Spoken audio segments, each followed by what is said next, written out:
Kicking off the list at number 5, we have SCP-106. And it appears to be an elderly humanoid with a general appearance that looks like they're decomposing, kind of like they're dying. Nice creepy look, you know? This appearance may change from time to time, but the rotting look applies always. That's like a guaranteed thing. SCP-106 is of course not very agile and will remain motionless for days at a time, waiting for, of course, its prey. SCP-106 is also capable of scaling any vertical surface and can remain suspended upside down indefinitely, like Batman, only horrible and frightening. When attacking, SCP-106 will attempt to incapacitate prey by damaging major organs like muscle groups, tendons, and if that doesn't sound bad enough, SCP-106 will then pull you, after all of that, it's going to pull you into its pocket dimension, which is just a lovely way to go after getting your neck bitten. SCP-106 prefers human prey who are in the age range from 10 to 25 years old. I'm 26 now, so I think we're good. I think we're golden. SCP-106 causes a corrosion effect in anything that it touches, engaging a physical breakdown in materials just seconds after contact. So it begins rusting, rotting, or cracking anything really. And while it's doing that, it creates this black mucus-like substance that like leaks all over it. It's very similar to the material that covers it and leaks around it. They don't know what it is, but it's just gooey, it's gross. And it's assumed to be this pre-digestion action almost. You know, gotta heat your food up before you eat it, you gotta cover yourself up in slime before you bite people's arms. I get it. Corrosion continues for 6 hours after contact. After that, it seems to burn out. That's a long time for your skin to melt off. Like, I feel like if I stand in the sun for 45 minutes, I'm tapped out. I'm way too pale to enjoy sunlight, no way. SCP-106 is capable of passing through solid matter, leaving behind that corrosive mucus, of course. Which way did he go? That way, for sure. Definitely that way. Let's go this way. SCP-106 is able to vanish inside solid matter, entering what is assumed to be a form of that pocket dimension that I was telling you about earlier. So SCP-106 is then able to exit this dimension from any point connected to the initial entry point. So if it enters a wall over here, it can come out of the ceiling over there. No physical interaction with SCP-106, period. That's the rule. It's to be concealed in a container made of lead-lined steel. The container will then be sealed within 40 layers of an identical material, each layer separated no less by 36 centimeters of empty space. That's a lot of layers and a lot of space. That's good. Keep it that way. Let's add some more if we need to. Support struts between layers are to be randomly spaced, and on top of that, there's 24-hour surveillance. And before we continue, guys, if you haven't already, please go ahead and toss us a thumbs up on our video because it helps us out quite a bit here at our hidden facility. Thank you so much. Okay, now back to the list. And number 4, we have SCP-966. SCP-966 are predatory creatures that, of course, resembles human beings, but are hairless and have an elongated face with a mouth full of these needle-like teeth. So that's just lovely. And on each of their hands, they have 5 sharp claws that can grow up to 20 centimeters long, like Freddy Krueger style, you know? SCP-966 height is around 1.5 meters, and they can weigh up to 30 kilograms. They don't rest by hitting the hay and sleeping 8 hours, no. Instead, they will suddenly cease all movement at these random intervals throughout the day, and then resuming normal activity 3 to 5 minutes later. So basically what I do every time I clean my room, you know, I just stop and do nothing for minutes at a time. SCP-966 feeds on medium to large size animals, and of course, also humans. Sorry. They either hunt by themselves or in pairs, and their hunting methods consist of emitting single bursts of this wave. And this wave permanently inhibits the ability of the affected creature to enter any of the REM sleep stages. So the ability to microsleep is also lost, so no more nap time. Sorry guys. Sorry anybody named Becky. I don't know who naps. What's a napping name? I don't know. The effective range of the waves is up to 20 meters. However, tests show that they can be blocked by certain materials, most commonly that being lead. All attempts to make victims of SCP-966 sleep have failed, so counting sheep is not an option. After depriving their victims of sleep, SCP-966 will stalk them until a lack of rest kills them, basically. Now at this point, SCP-966 will proceed to consume it. SCP-966 are very agile and silent when they're stalking their victims, and they'll actually deliberately make threatening noises around the prey in order to stress it out more, and may even physically assault it if the victim proves to be durable enough. So, good luck. And coming in at number 3, SCP-017. is also, of course, a creepy human-like figure. This time it's approximately 80 centimeters in height, similar to a small child, which is so comforting. But with no identifying features, right? So it looks like this small little ball of shadow, almost. And if anybody watching has floaters in your eyes like I do, it's kind of like a large floater. It's just there. No attempt to find out what's beneath this shroud has been successful, but the possibility has not been ruled out, okay? So its containment is a glass cage, 100 centimeters by 50 centimeters by 50 centimeters, suspended in a concrete room, measuring by 6 meters by 6 meters by 4 meters. And attached to the walls of the room and the ceiling and even the floor are these high intensity spotlights pointed directly at this cage, so that it's constantly exposed to light from literally every angle. Personnel assigned to SCP-017's control room are to monitor the spotlights at the emergency generator system and call for maintenance immediately if any of the light bulbs go out or if there's any issue with the generator.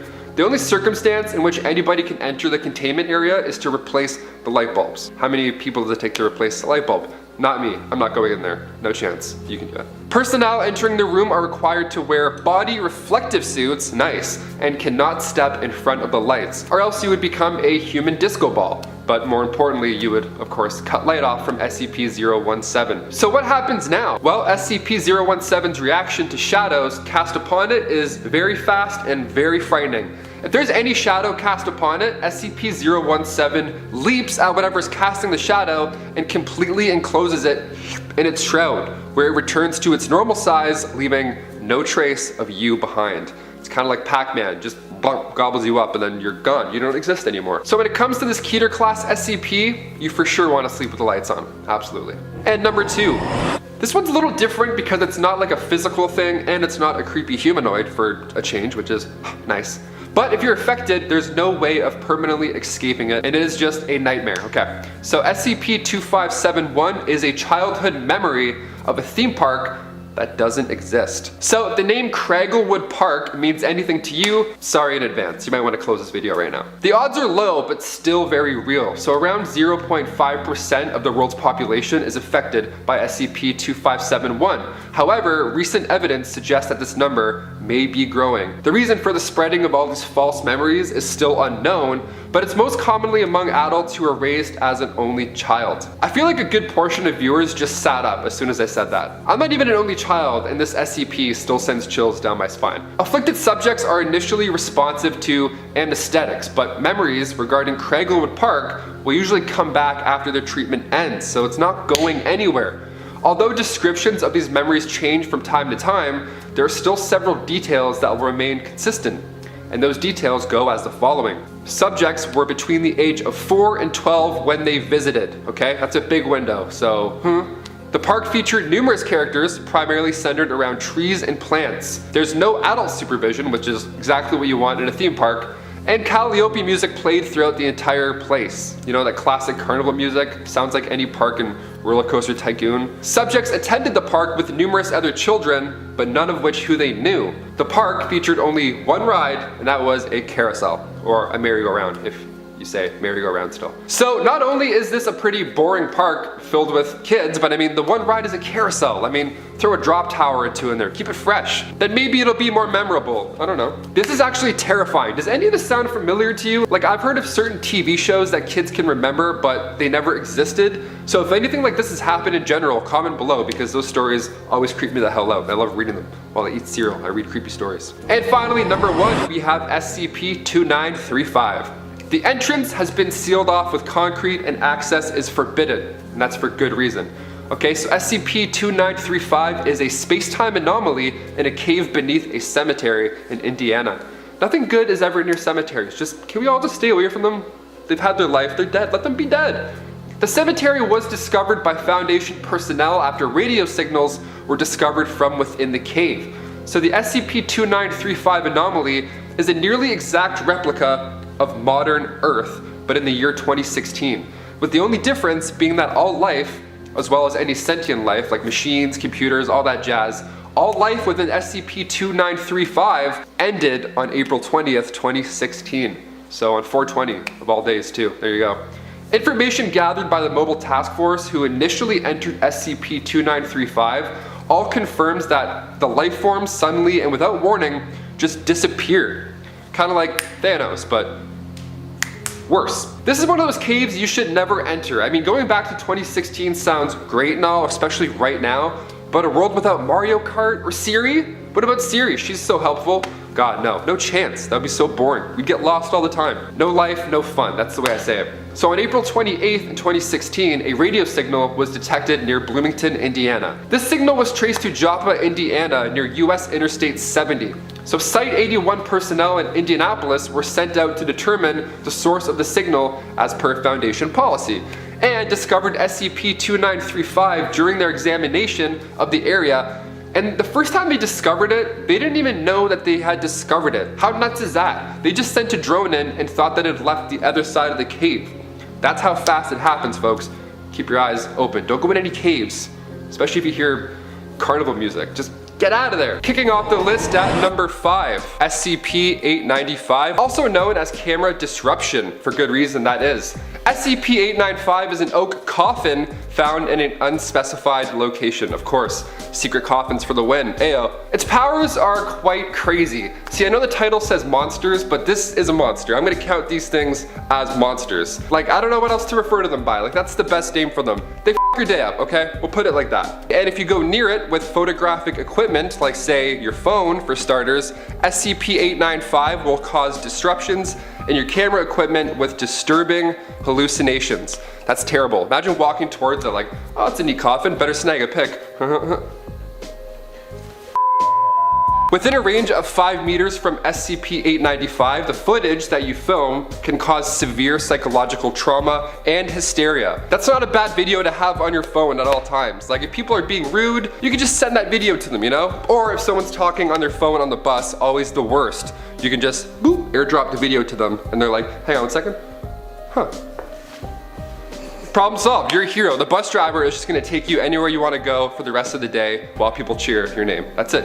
And number 4, SCP-012. This one's a fun one, also referred to as a bad composition.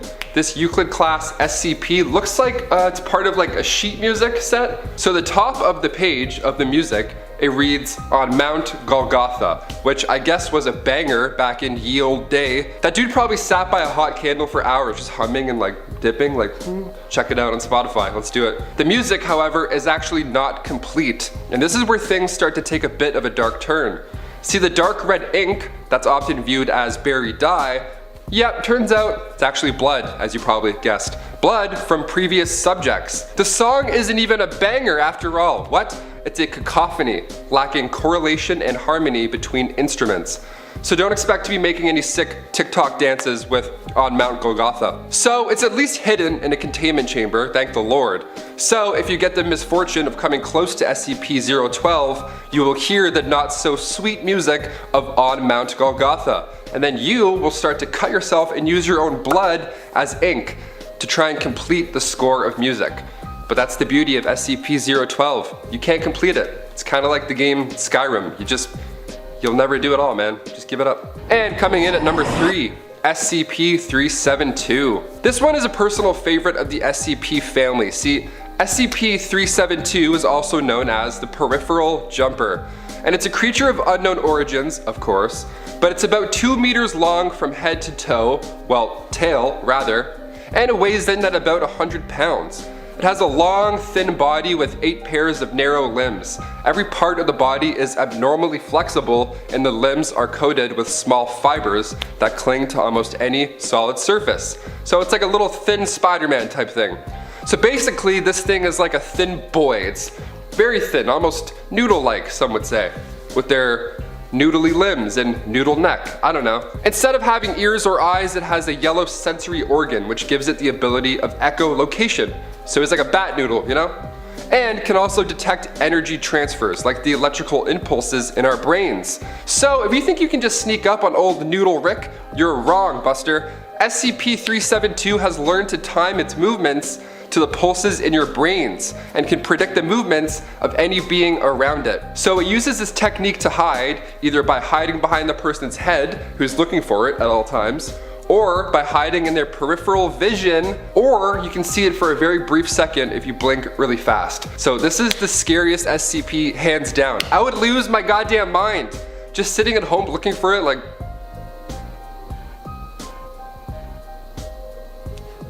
I have floaters. That's basically what I experience every day already. Floaters suck. If you have floaters, you know exactly what I'm talking about. So how do you know if you're getting close to SCP-372? Well, upon entering its containment chamber, you hear a little rustling sound, a little... Now, okay, this means it's starting to stalk you. So if you hear the ruffles of doom, GTFO. And number 2, SCP-939. Yo dude, I think your mom's calling you upstairs. Oh, that's weird. She went to get groceries like half an hour ago. Better check it out. SCP-939 is a terrifying one, also referred to as with many voices. SCP-939 will use its previous victim's voice to lure you in. How awesome and terrifying is that? I'll tell you why this Keter class SCP kicks ass. I've only told you what it does, and you're probably already afraid of it. Wait until you see what this thing looks like. Bam! It's like a 2-meter tall, black, red, scaly, dragon type creature. It kind of looks like an alligator in a way. And one bite to the neck or the head, and you are toast, my friend. I feel like I would absolutely fall for this thing's trap.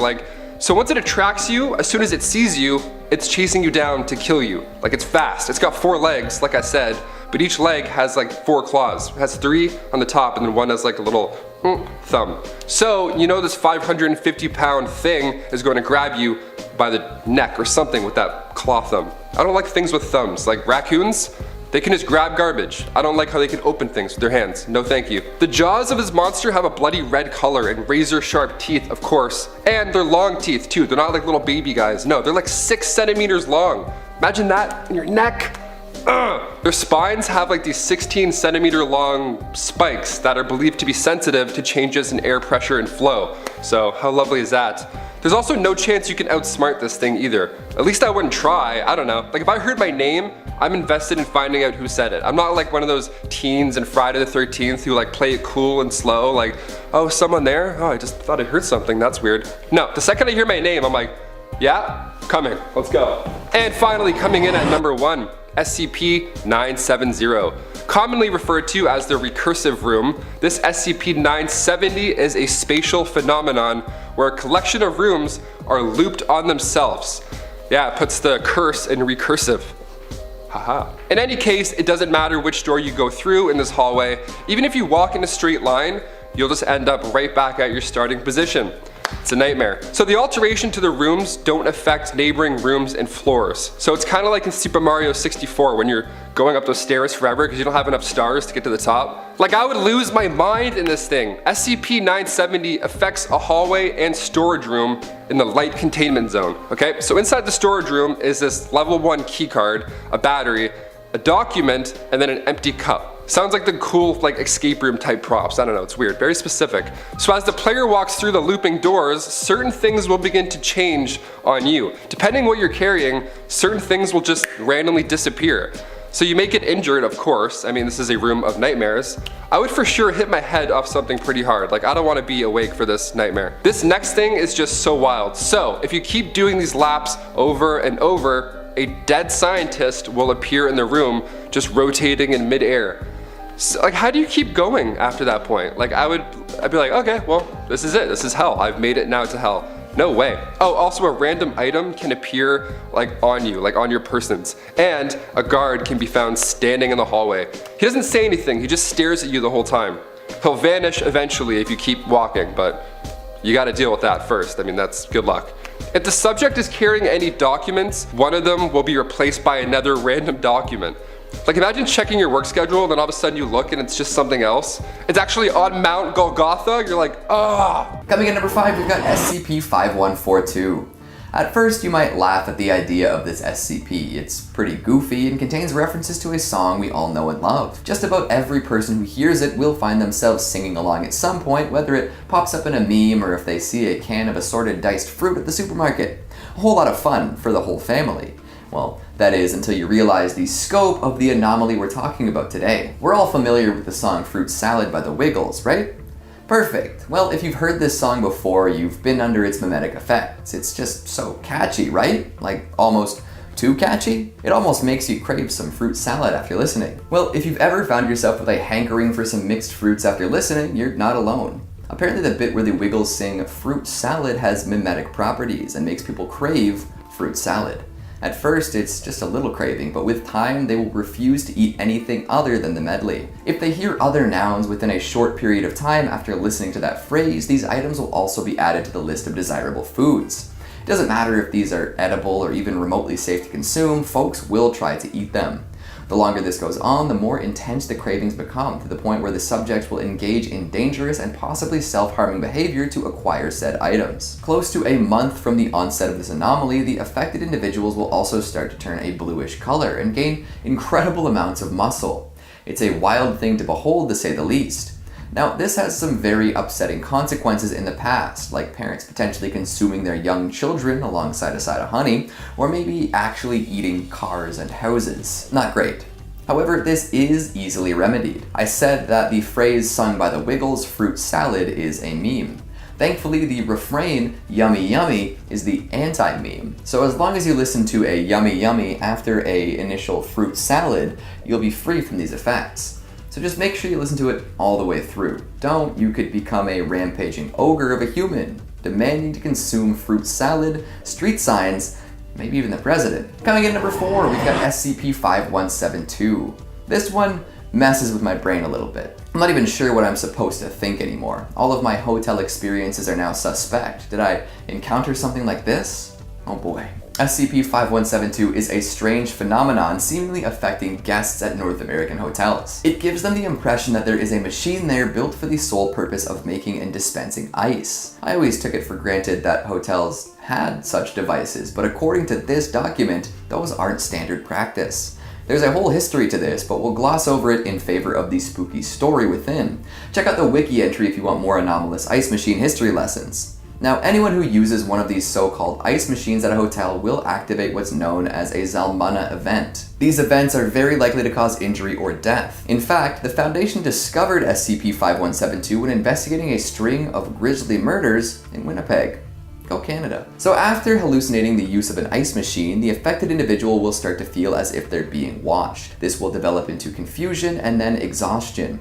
The fatigue is so intense that they feel as if they can't do anything other than seek out their hotel bed and go to sleep. At this point, if they sleep anywhere other than a hotel bed, the event is cut short. Their lives will be spared. But if they make it to their cozy comfort-in mattress, game over. This is when SCP-5172-1 appears, usually by phasing through the door. 5172-1 is a humanoid entity with extra long arms and a long, needle-like thing extending from its head. It will sit on the victim's chest, inducing a sleep paralysis-like state where they're aware of what's happening, but unable to move or speak. It'll then stab them through the eye with the needle-like extension and begin to harvest material from the person's chest. Using tools from its chest cavity, 5172-1 will begin cutting and scooping 4 centimeter cubes from its victim with relative ease. Starting slowly and picking up speed over time, it usually spends a couple hours hollowing out its victim before getting up and exiting the way it came in. Holy smokes.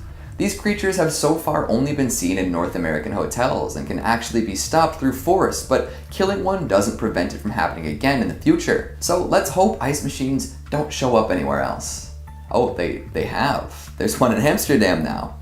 Uh-oh. Coming in number 3, we've got SCP-2728. Anyone living out that terrifying 90s nightmare of a stable job day in, day out? It's weird to think that the cultural zeitgeist at the turn of the century centered on complaining about how stable and boring everything was.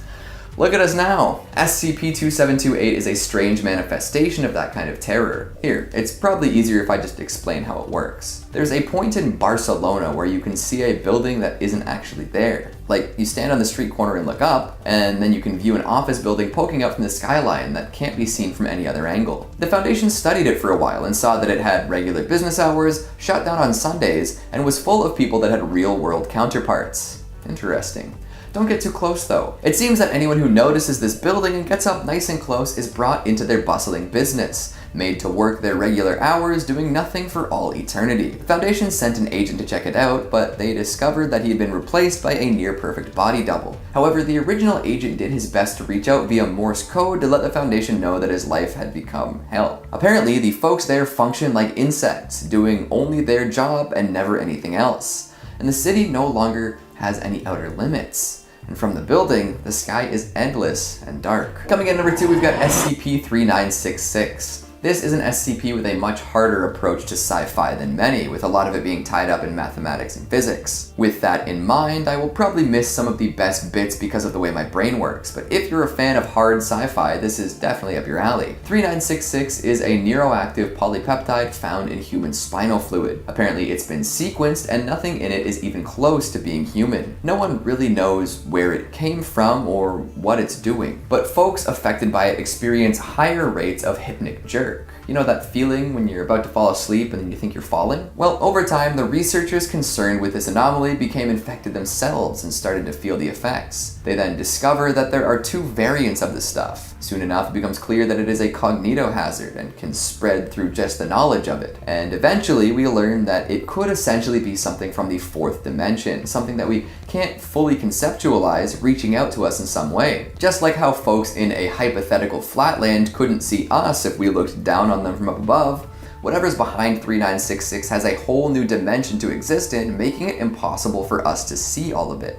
But if it contacts us in our 3D land directly, we might experience just a bit of it. Coming in number 1, we've got SCP-5346. Careful though, this one might ruin one of your favorite movies. 5346 is a cognitohazardous phenomenon that manifests upon the viewing of a specific scene in Forrest Gump. The classic line about boxes of chocolates triggers some sort of conspiracy theory craziness deep in people's brains. Was the line "life is like a box of chocolates" or "life was like a box of chocolates"? You probably know the answer, but the people affected by this phenomenon, it'll drive them nuts. Some Mandela effect nonsense at its finest. Over time, the people watching this movie will start to feel as if the characters on screen are aware of their presence and are watching them. Glances at the camera, uncomfortable line deliveries, it's a whole rabbit hole to fall down. Apparently those who do fall too deep begin to actually experience some terrifying facsimile of Hanks's Gump in their real life. They will see him around their home, looking in through windows, strolling down hallways, and eventually,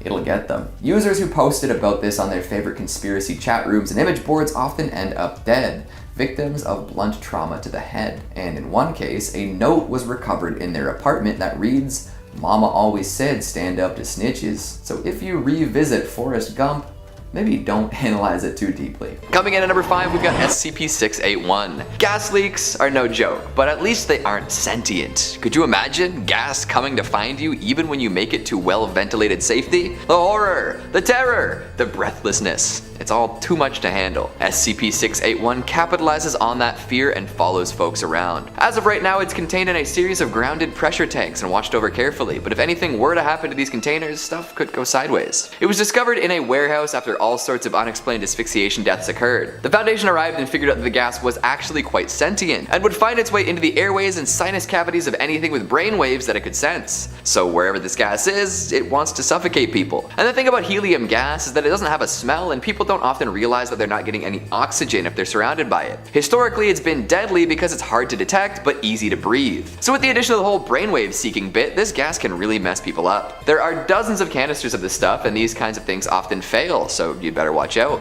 Apparently the Foundation has done a poor job of keeping track of the canisters too.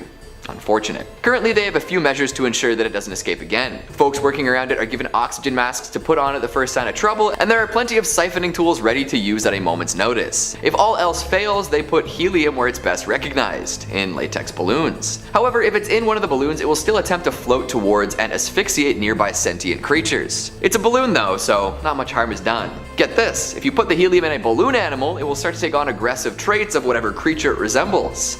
Damn, an angry balloon dog, or maybe just a snake. Just make sure not to pop them, because that's when things can get really dangerous. Coming at number 4, we've got SCP-3671. What did you have for breakfast this morning? I went with coffee and a pumpkin pastry, but most folks would opt for something different. Bacon and eggs is a classic, but it's become harder to get done with modern work expectations. Of course, you can get all that bacon and eggy goodness in a breakfast sando, which honestly might improve on the classic. There's fruit cups, there's yogurt, but there's also cereal. Essentially a vehicle for marketing colorful characters with a bit of nutrition on the inside of the box. Just be careful pouring yourself a bowl of crunchy goodness. Your cereal box might have been replaced with SCP-3671. This SCP is a sapient box of off-brand cereal that seems to manifest a new package of contents each morning. All part of a balanced breakfast, of course. When the Foundation started to experiment upon this box, they got all sorts of examples of funky cereals. Strawberry squares, bacon-flavored corn pops, granola pieces covered in chocolate. It all sounds pretty good, to be honest. But then the attending researcher accidentally ripped the box. 3671 was not happy about this. The label changed to say something simply awful, and the contents the next morning were less than edible. The cereal was replaced with razor blades,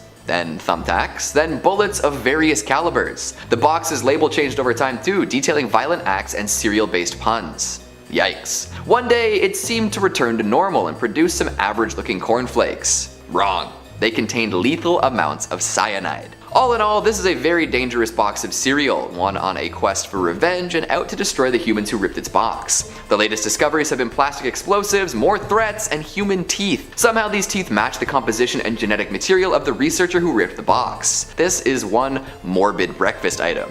So keep an eye out for any changes in your morning routine. It's hard to start the day right when your bowl is full of deadly poison. Coming in at number 3, we've got SCP-3181. Cognito hazards are always a blast, am I right? Changing the way our brains work and all. Some are extremely dangerous and could tear the fragile fabric of our society if given too much leeway. Others just kind of make weird stuff happen. You let me know which one of those categories applies to 3181. It's a KFC in Oklahoma that challenges our perception of the word boneless. Here's a direct example from the wiki. Within the confines of SCP-3181, the concept of boneless is distinct from the lack of bones. Something can be boneless despite possessing bones, and the lack of bones is irrelevant to whether or not something is boneless. Furthermore, any object, event, location, information, etc. can be sensibly described as boneless or not boneless. Interesting to say the least. I'm going to continue on reading right from the wiki for the sake of clarity and coherence because it's hard to discuss otherwise. The following generalizations have been made about bonelessness. Any two things that are mostly identical will either be both boneless or both be non-boneless. The probability of two things sharing the same bonelessness status decreases as differences accrue between them. All non-boneless things except for food products have similar boneless counterpart, which can be conceptualized and often created. The reverse is not true, as several boneless things are dissimilar from all known non-boneless things. A subject's ability to render something boneless is proportional to their will to accomplish a task, and only weakly proportional to their skill at the acts necessary to do so. Somewhere between 10 and 40% of all things are boneless, depending on how things are quantified. Boneless things are considerably more desirable than comparable non-boneless things. Canines are unique in preferring non-boneless things. Ordained priests of any Christian denomination are always boneless. Other humans are almost never boneless. Things that appear angry, insufficiently clothed, or internet connected are more likely to be boneless. Temperature is irrelevant to bonelessness unless it results in an obvious qualitative change. Food products are never boneless. Puzzle that one out. It's essentially a meme come to life, and one that makes communication concerning whether or not something is boneless more difficult than usual. Try not to think about it too hard, lest the whole world fall victim to the boneless masses. And don't even get me started on the ollie variation. Only true skaters are gonna get that one.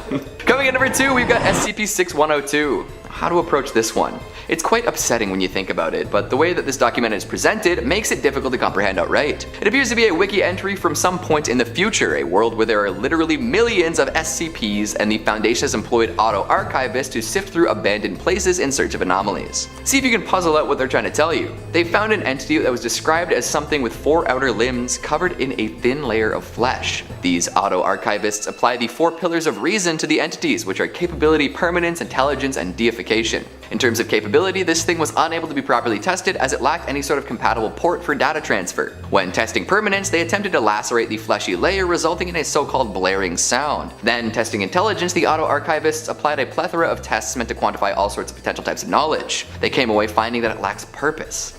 Deification couldn't be properly tested, although they did find a carbon-based object in the entity's oral cavity. Take a look at this. It's an old soother.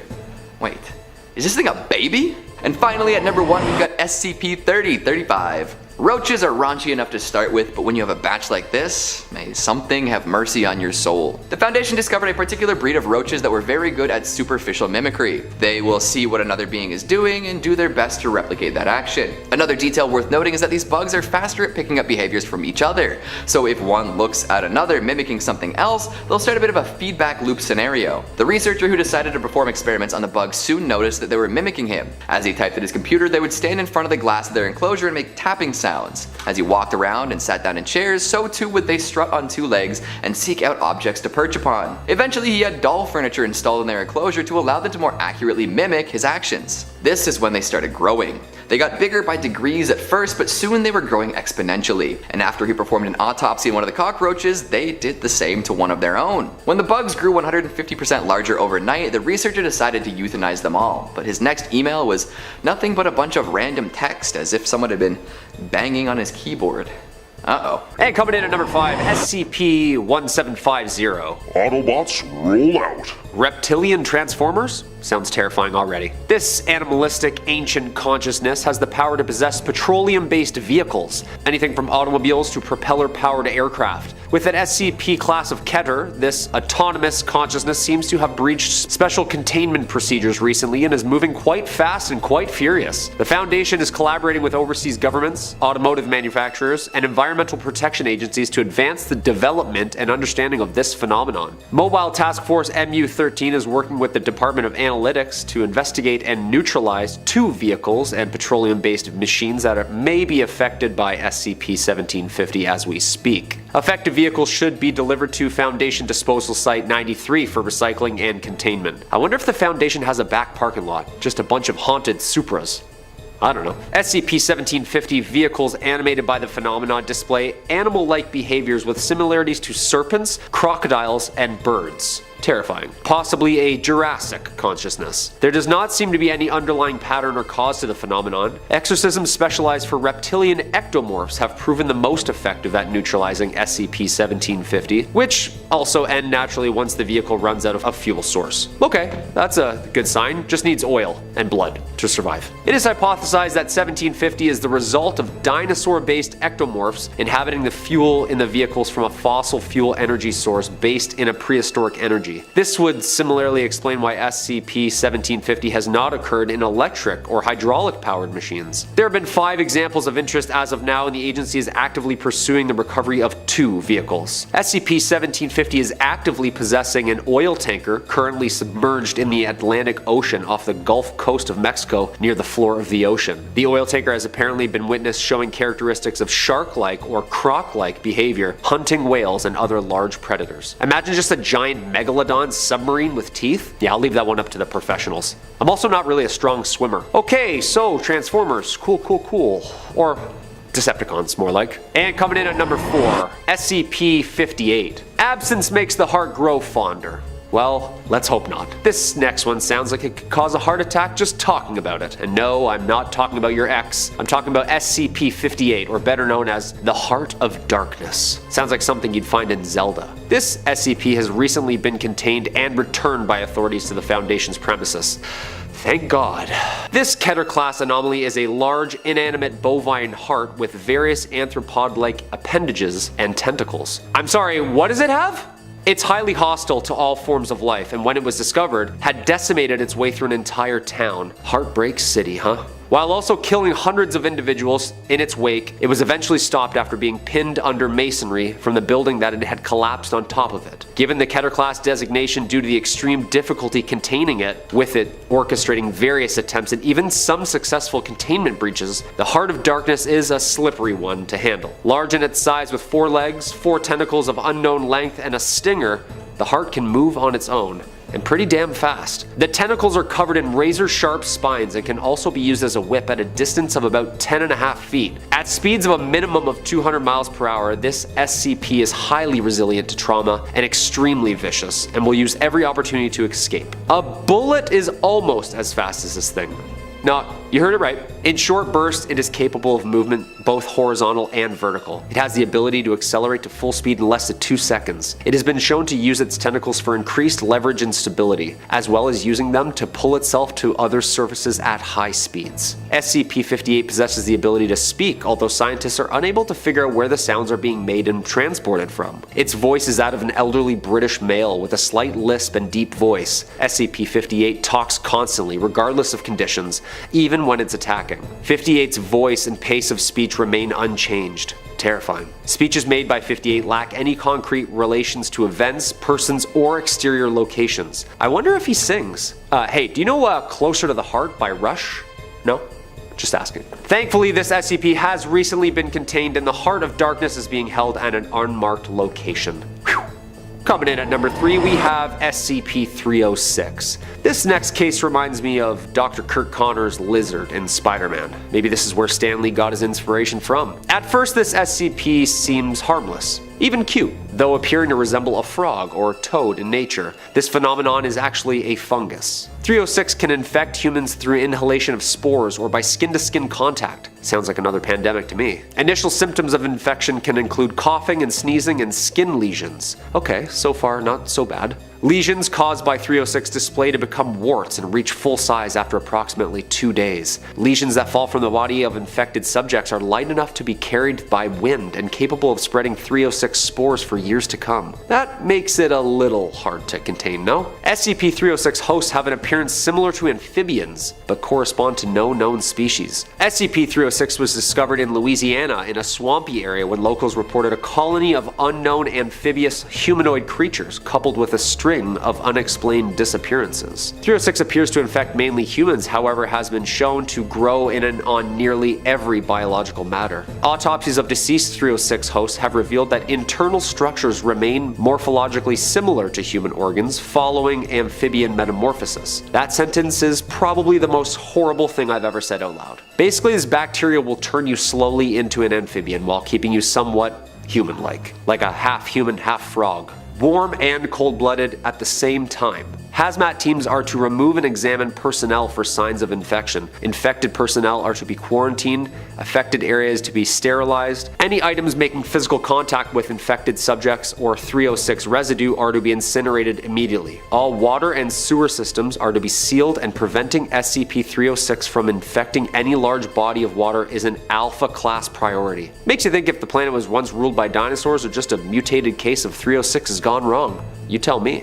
Number 2, SCP-679. This next one is a highly infectious one and very transmittable, and I felt that it deserved to be on this list of SCPs that have had a history of escaping due to its sporadic and contagious qualities. SCP-679 is a pathogen-spread fungal infection related to an unknown Aspergillus species, discovered in Florida firstly recently among the homeless population. This highly infectious organism attacks the eyes, optical nerves, sinus, and eventually the brain, leaving only black tentacle-like receptacles outside of the face and eyes. In early stages, subjects complain of entopic phenomena and eye hallucinations. Hosts are subject to horrific visions. Irritated, itchy eyes resembling pink eye is reported. Subjects then report seeing tiny bright dots moving rapidly in their field of vision similar to floaters after staring at a wall or screen for too long. After about a week of exposure, the sclera turns black and the subject loses vision completely, rendering them blind. Small ulcerations then appear in the corners of the eyes after a day, and this causes the vitreous humor to begin leaking out, having the appearance of thick, black tears. This is basically venom attacking your eyes in a black, thick alien goop, is it not? Okay, that's 2 Spider-Man references, Kyle. Knock it off. After days of leaking, the eyes begin to rot entirely within the skull, a process sped up by the fungus and excruciatingly painful for the host. At this time, the fungus becomes mobile, and individual threads and tentacles gain mobility around the face and eyes. Guys? They move around the subject's face in seemingly random patterns, and once the fungus begins moving on its own, subjects report their vision returning. But how can they see if they don't have eyes? The fungus appears to have photosensitive cells as well as a poorly understood ability to interface with optic nerves and brain cells. Subjects begin to use vision in very different ways, and in some cases even say their vision is enhanced, seeing more spectrums of color and shape. And this is the scary part. Whenever a human with normal, uncontaminated eyes enters the SCP-679's field of vision, subjects experience terrifying hallucinations, all of which seem to drive the host closer and closer to the possible new host. Once a new host is in range, the mycelia reach out and grab the uninfected human's eyes and latch onto the new face. That's terrifying. Like just reaching out from your face to another face trying to find a new host. Basically just trying to find a new set of eyes to feed on. Treatment has been limited by time, and only persons infected within the incubation time have a chance of cauterizing and surgery. The organism is highly contagious and escapes via security constantly. Okay, so like, who are we supposed to call if we find these things? Like, someone's got tentacles out of their face running down the street like Beetlejuice. I need to know who I'm calling. Is there an area code? And coming in at number 1, SCP-1233. This last one makes me scratch my head. I've looked at some of the anomalous space data in the past couple years and have correlated my own homework into some terrifying discoveries. SCP-1233 is a humanoid entity of unknown origin which visually resembles an individual wearing an EMU-2 type spacesuit with clear visors and attached vehicular propulsion jetpacks. The equipment and suit worn by 1233 exhibits a number of anomalous properties. The suit itself has shown durability far exceeding that of a standard spacesuit. Anomaly has had firearms, anti-tank munitions, landmines, white phosphorus munitions, and in one instance total submersion in magma without sustaining any observable damage or decrease in functionality. The suit material, although physically based on NASA engineering, is made out of a material alien to our known universe at this time. 1233's physical strength is correspondingly anomalous. It has demonstrated the ability to lift and throw objects weighing up to 60,000 pounds and can do so repeatedly without showing an external sign of fatigue in defiance of multiple physical laws. This is why this subject is not only unattainable, it's physically impossible to host such an anomaly against its will. 1233 is capable of communicating through a loudspeaker installed in its suit, and does so in a loud, grandiloquent, and declamatory male voice, demonstrating fluency in multiple human languages, and adjusts its speech to conform with whatever language is most commonly spoken by the populace. Sounds like one of those gods our ancients were telling us about, no? Its statements are generally coherent in structure, but are frequently ramblings irrelevant to the present simulation and lacking context. Basically the ramblings of a drunk Superman. Although the phenomena only known as SCP-1233 is rendered harmless and almost friendly, the destruction caused by its simple nature of living can be quite nuclear. The anomaly is usually seen by radar and observatories venturing our atmosphere every 4 to 5 years with a trajectory from the moon. The anomaly claims that its visits are driven by curiosity and status of the galaxy. Okay, so that sounds pretty helpful. Guys at Green Lantern! Satellite Observation Network Argos 1 is to enter Priority 2 High Alert status when Argos 2 detects SCP-1233 in the upper thermosphere. An automated response from any nearby covert facility and disinformation mobile task force will be dispatched to the population center closest to 1233's descent trajectory. After the entity's departure from Earth's orbit, all appearances of damages caused by 1233 are to be accounted for with suitable cover-ups, and in conjunction with media blackouts, and any civilians having witnessed an overt display of effects are to be brainwashed via popular news stations and related sources. Disinformation, city blackouts. Could this Keter phenomenon be related to the UFO mysteries NASA's still hiding? Sounds pretty similar, no? Coming in at number 5, we've got SCP-4335. Damn, lockdown's gonna make this one terrifying again. Like, what did a whole bunch of folks, including myself, do during that extended period of time indoors? Well, what any sane person would do, get back into Minecraft big time. Is this relatable? I know me and my friends did this, but is it true for everyone else? Regardless, you can't deny the popularity and cultural impact of Mojang's block building simulator. Hell, this recent milk crate trend gives off Minecraft vibes at this point, but I digress. We're here to talk about SCPs, aren't we? And this one is a doozy and a half. SCP-4335 is a strange, unexplainable entity that resides within Minecraft. Folks who stumble across it tend to end up pretty freaked out, and for good reason. It looks like someone took a classic Minecraft skin and colored it all black. No face, no features, no garments, just the darkest of dark colors. For reasons beyond our understanding, it also has a cloud of black smoke particles around its form at all times. Sometimes you might catch a glimpse of yellow eyes or a white mouth, but it's not too often that this happens. Sprouting from its back, we've got a set of black tentacles, akin to those one might associate with Slender Man. It really does sound like something born from a mediocre Minecraft creepypasta, but it goes deeper than that. This form isn't just something that goes around griefing people and spooking them with hyper-realistic eyes and blood. This SCP has a goal and seems pretty good at achieving it. It will move from server to server, often private or single player ones, whenever it pleases. And if anyone goes into creative mode, it hops to a new server too. Somehow, this entity, born within the game, has learned that it is a creation of humans or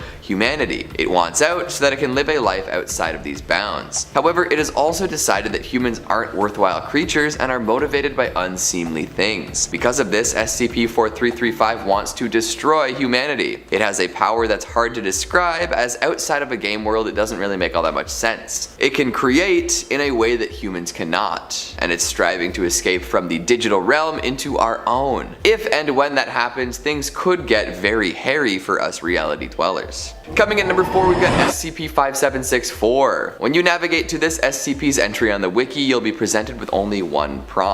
Unlike most other pages from the Foundation's files, this one does not feature a classification or a set of containment procedures, just a little bit of text. In red, clickable text, you'll see the words, "Don't click." For those of you who don't want something very heavy weighing on your mind, I'd suggest you follow these instructions. You can stick around if you're curious as to how this one works, as only I have to really experience it to get the idea across. There aren't any cognito hazards or inherent dangers here, but when you click that first prompt, a whole new story opens up. Keep clicking and you'll be responsible for what happens.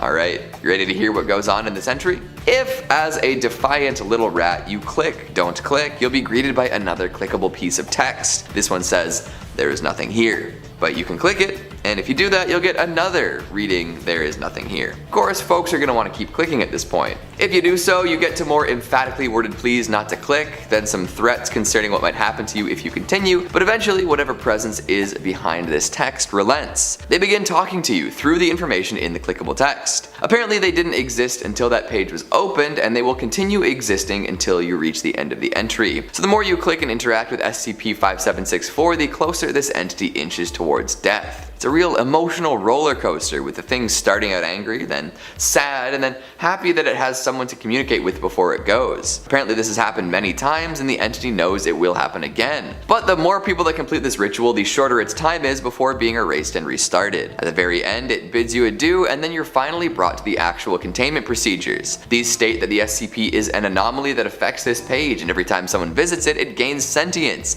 and every time they leave the page, it loses it. It can't go anywhere, as the page seems to contain it, so yeah, it can never escape. Folks who read this are also encouraged not to visit the page again, for the sake of the entity. Coming in at number 3, we've got SCP-3426. We could very well be screwed by this hard to define SCP. It might have something to do with the pattern screamers, and if you're unsure as to what those are, maybe stay in the dark. Some knowledge is better left unlearned. Or you could watch our video featuring them, but that is up to you.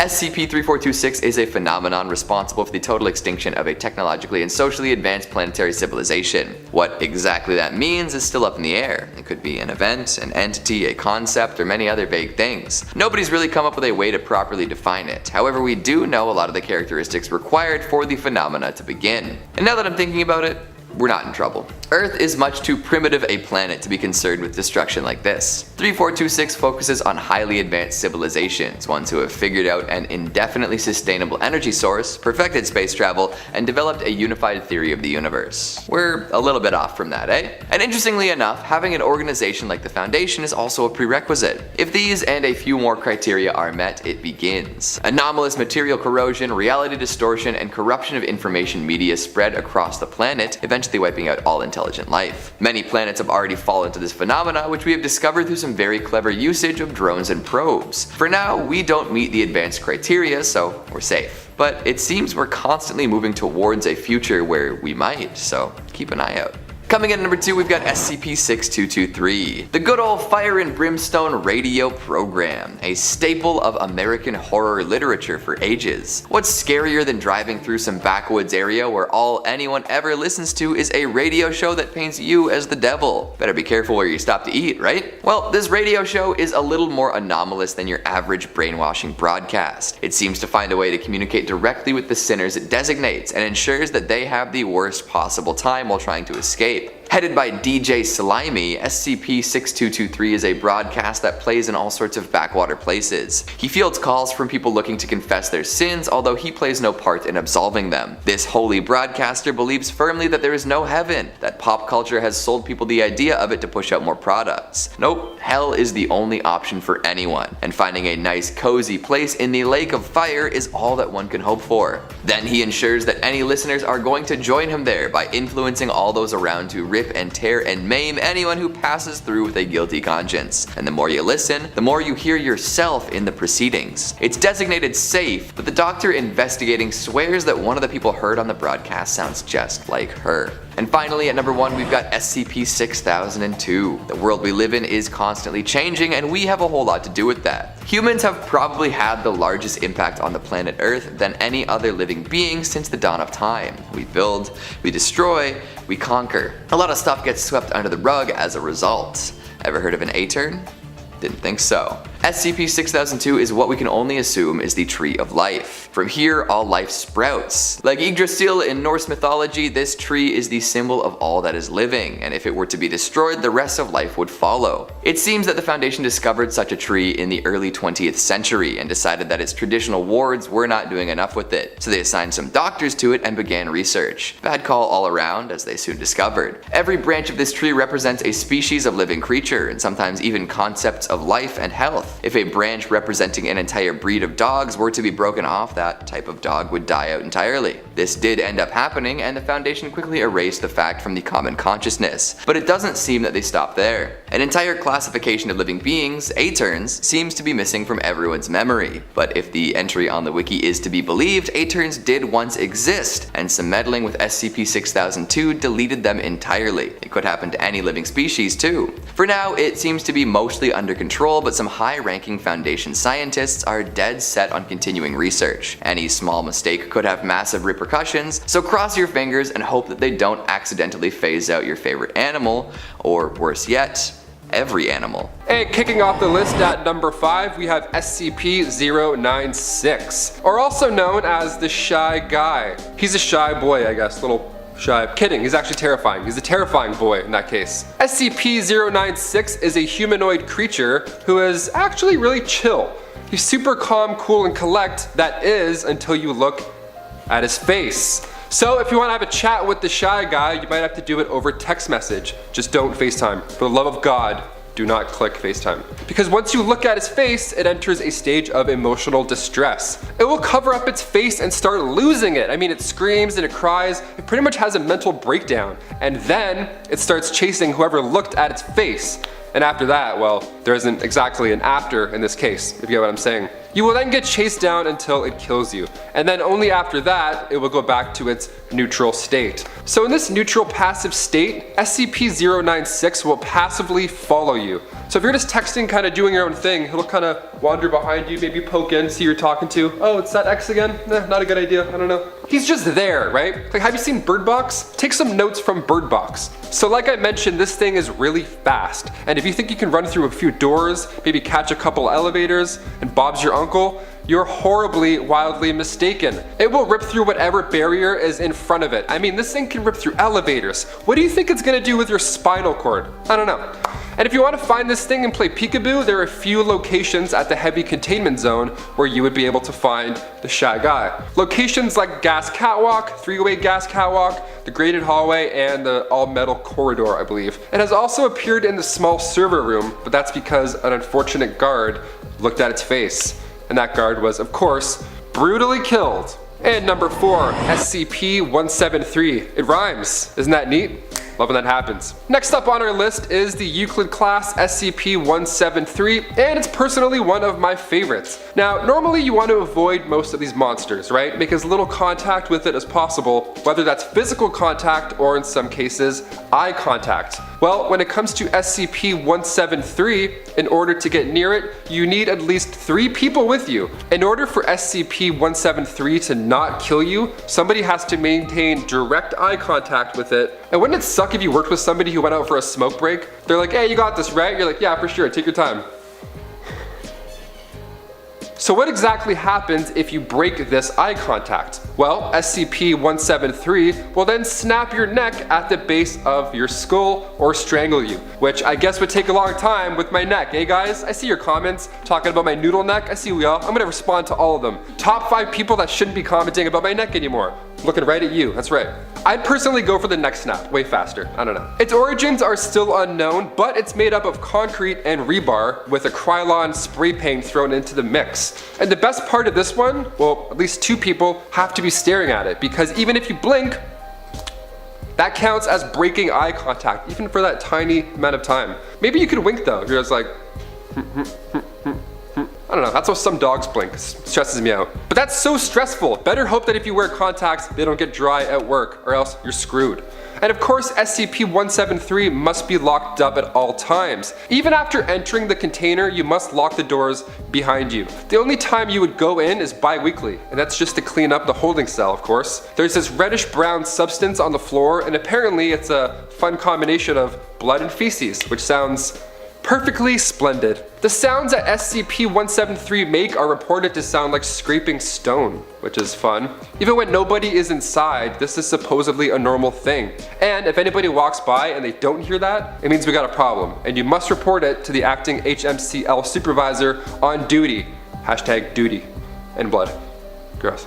Number 3, SCP-682. This one's pretty fun. So SCP-682 is described as a large reptilian monster. Its origin, of course, remains unknown, as most of these are, but this creature is very smart. And at one point, this creature was engaging in a complex conversation with SCP-079, which was also a Euclid class in the form of a microcomputer. So if it can communicate by those means, it's got to be pretty street smart at the same time. Few things to know about SCP-682. It hates all life, ever. You, me, a tree? No siree. So what makes this creature so threatening? Why is it a Keter class? Well, it can move at extremely high speeds, its reflexes are just unreal, and its physical body also changes in size and shape. So this thing will eat a bunch of objects and then grow in size. Or maybe you can just shed a couple pounds of material and shrink down to a small boy. If you want to ask this thing a few questions for some reason, that's a big no-no. Nobody is to attempt communication with it at all. Ever. Period. End of story. Anybody who tries to communicate at all with it will be removed and restrained by force. Imagine that. Imagine the guard just standing there like, bless you. Ah, damn, sorry, I know. Reflexes, sorry.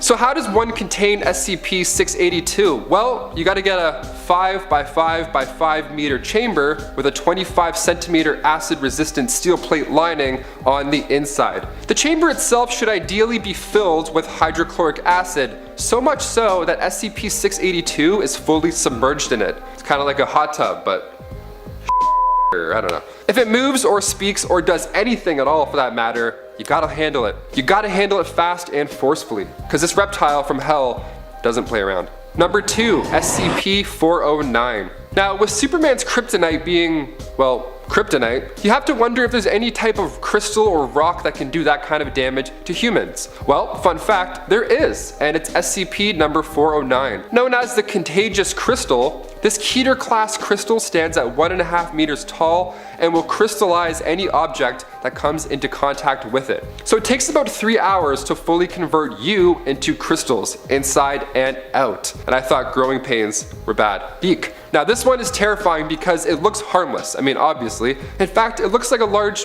quartz crystal, so it's inviting more than anything. I love rocks. I actually had a rock collection growing up. Probably shouldn't have said that out loud, but it's too late. The only way to carry SCP-409 is by using a granite case. Now, you know we all have those granite cases lying around, you know? You got one in your garage? Cool, use that one. Granite is the only thing immune to this effect, and to this day we're not sure why. This is terrifying because you don't see anything scary, there's no warning. Whereas other SCPs, like the ones that I just mentioned, you kind of have an idea of what you're getting into just by looking at it. Like if there's a lizard in acid, you're like, oh, it's probably bad news. If this SCP was sitting on your granite desk at work, I'm sure you would lose about 8 co-workers within the first week. Cindy walks by, she's like, oh, it's nice, that's for candles, and then just, she's dead, that's it. So what does this even feel like? Well, let me tell you, it's not pleasant. It feels a lot like frostbite. And once your entire body is crystallized, it will then start to make creaky noises. And then, boom, you explode into 1,000 fragments. With force, too. You don't just like kind of crumble and collapse. You go, bah, and you explode. Probably taking out some eyes in the meantime. There's no getting out of that one. So once you touch it, you got a few hours to say your goodbyes. And not even nukes are gonna stop this one. And finally, we saved my favorite for last, number 1, SCP-049. SCP-049 is referred commonly to the Plague Doctor. And this one hits close to home because I played an evil Plague Doctor at a theme park for an entire month for Halloween a couple years back. That's me. Yep, you can probably tell by the stressed out shoulders and the sick pose. That's how I stood at work all the time. I was like, always about to sneeze. My shoulders hiked up. I love Plague Doctors. I think they're just the creepiest thing already, like just by how they look. Haunting of Bly Manor, one of the background ghosts right off the bat is a Plague Doctor, and I got so excited to see him in the background of all these scenes. And if you love that show and want to know more about these hidden ghosts, Lindsay Ivan did a bang up job with those, so check her out on our Most Amazing Top 10 channel and Top 10 Hidden Ghosts that you missed in the Haunting of Bly Manor. SCP-049 is a bit sicker than your average. This Euclid class SCP is a humanoid entity that of course resembles that of a Plague Doctor. It was discovered in the town of Montauban, which is located in southern France, during a raid. They actually found a few other SCPs called SCP-049-2s, which I'll get into a little later on. So let's talk about the design. These aren't clothes per se. These garments have actually grown out of SCP-49's body. That's quite the beak it's got there, wow. So the best part of this SCP is that just by one touch, it can kill you. And then after that, it roasts you and talks about how you did little to kill the pestilence. And yes, when I worked at this theme park, I was able to talk to guests, and yes, I had an absolute amazing time saying that to everybody. So after its touch of death, it will use whatever it has in its medical bag to bring you back. Only you come back as a zombie type humanoid. Yeah, those are the SCP-49-2s that I mentioned earlier. So after this point, it can control you. You have basic response and motor functions, but ultimately this Plague Doctor decides what your day entails. Coming in at number 5, we've got SCP-4966. How cute. Look at this chubby little seal pillow. It's so gray and round and huggable. Is it even a seal? Looking at it, it's like a gray tube lump plushie with a little neutral face and 4 limbs popping out the bottom. Honestly, you could project all sorts of different personalities and animals onto this thing and they'd fit quite well. It's a fun little friend for anyone. Plus, it's actually quite animate. This little stuffing-filled friend makes a variety of cat-like noises and loves to socialize. In fact, if you leave it alone for too long, it'll start getting anxious and withdrawn. When it's hanging out with other organisms though, it likes to emulate their behaviors and actions to the best of its abilities. So even though it doesn't need to eat, drink, or breathe, it'll do its best to pretend that it's doing these things while around other creatures with biological requirements. This behavior is all cute and fun for a while, but SCP-4966 has a dark side hidden behind the adorable visage. If a corpse is left in the vicinity of it for any extended period of time, it will open its mouth exceptionally wide to consume said corpse. If the body is bigger than 4966, it'll still be able to subsume it entirely and will more or less take on the shape of what it's eating. This causes 4966 to become misshapen and unsightly, at least for a little while. Eventually, it will digest the corpse and return to normal. During the time that it's digesting the corpse, its plush body will take on different traits of whatever is inside of it. Oftentimes, this means generating additional limbs or taking on shapes that resemble what it's eating. After about 4 hours, it'll regurgitate a lovely mass of almost unrecognizable material that's biologically consistent with the original body. Yuck. If it eats a person, it often gains access to vague versions of their memories. This proves particularly interesting when the Chaos Insurgency staged an assault on the facility where 4966 was being kept, and the Foundation fed the dead members' bodies to the plushie to see what they could figure out. However, 4966 often speaks like an insufferable child and only really attempts to recollect when bribed with food, so you can imagine how this whole thing went down. I'm just glad we don't have a mutant plush eating dead bodies out in public, especially if the thing takes on properties of said dead bodies. Coming in at number 4, we've got SCP-5787. Staying on the topic of food and consumption, this anomaly occurs in a wicked cheesesteak joint out in Philly.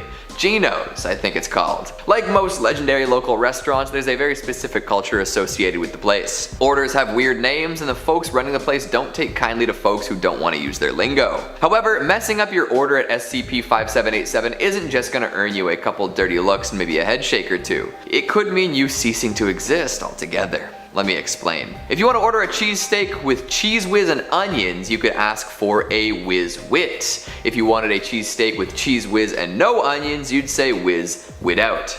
Kinda weird at first, but not super hard to figure out. You better get it fast though, because if you go to Geno's 3 times and mess up your order each time, you're dematerializing. Poof, just like that.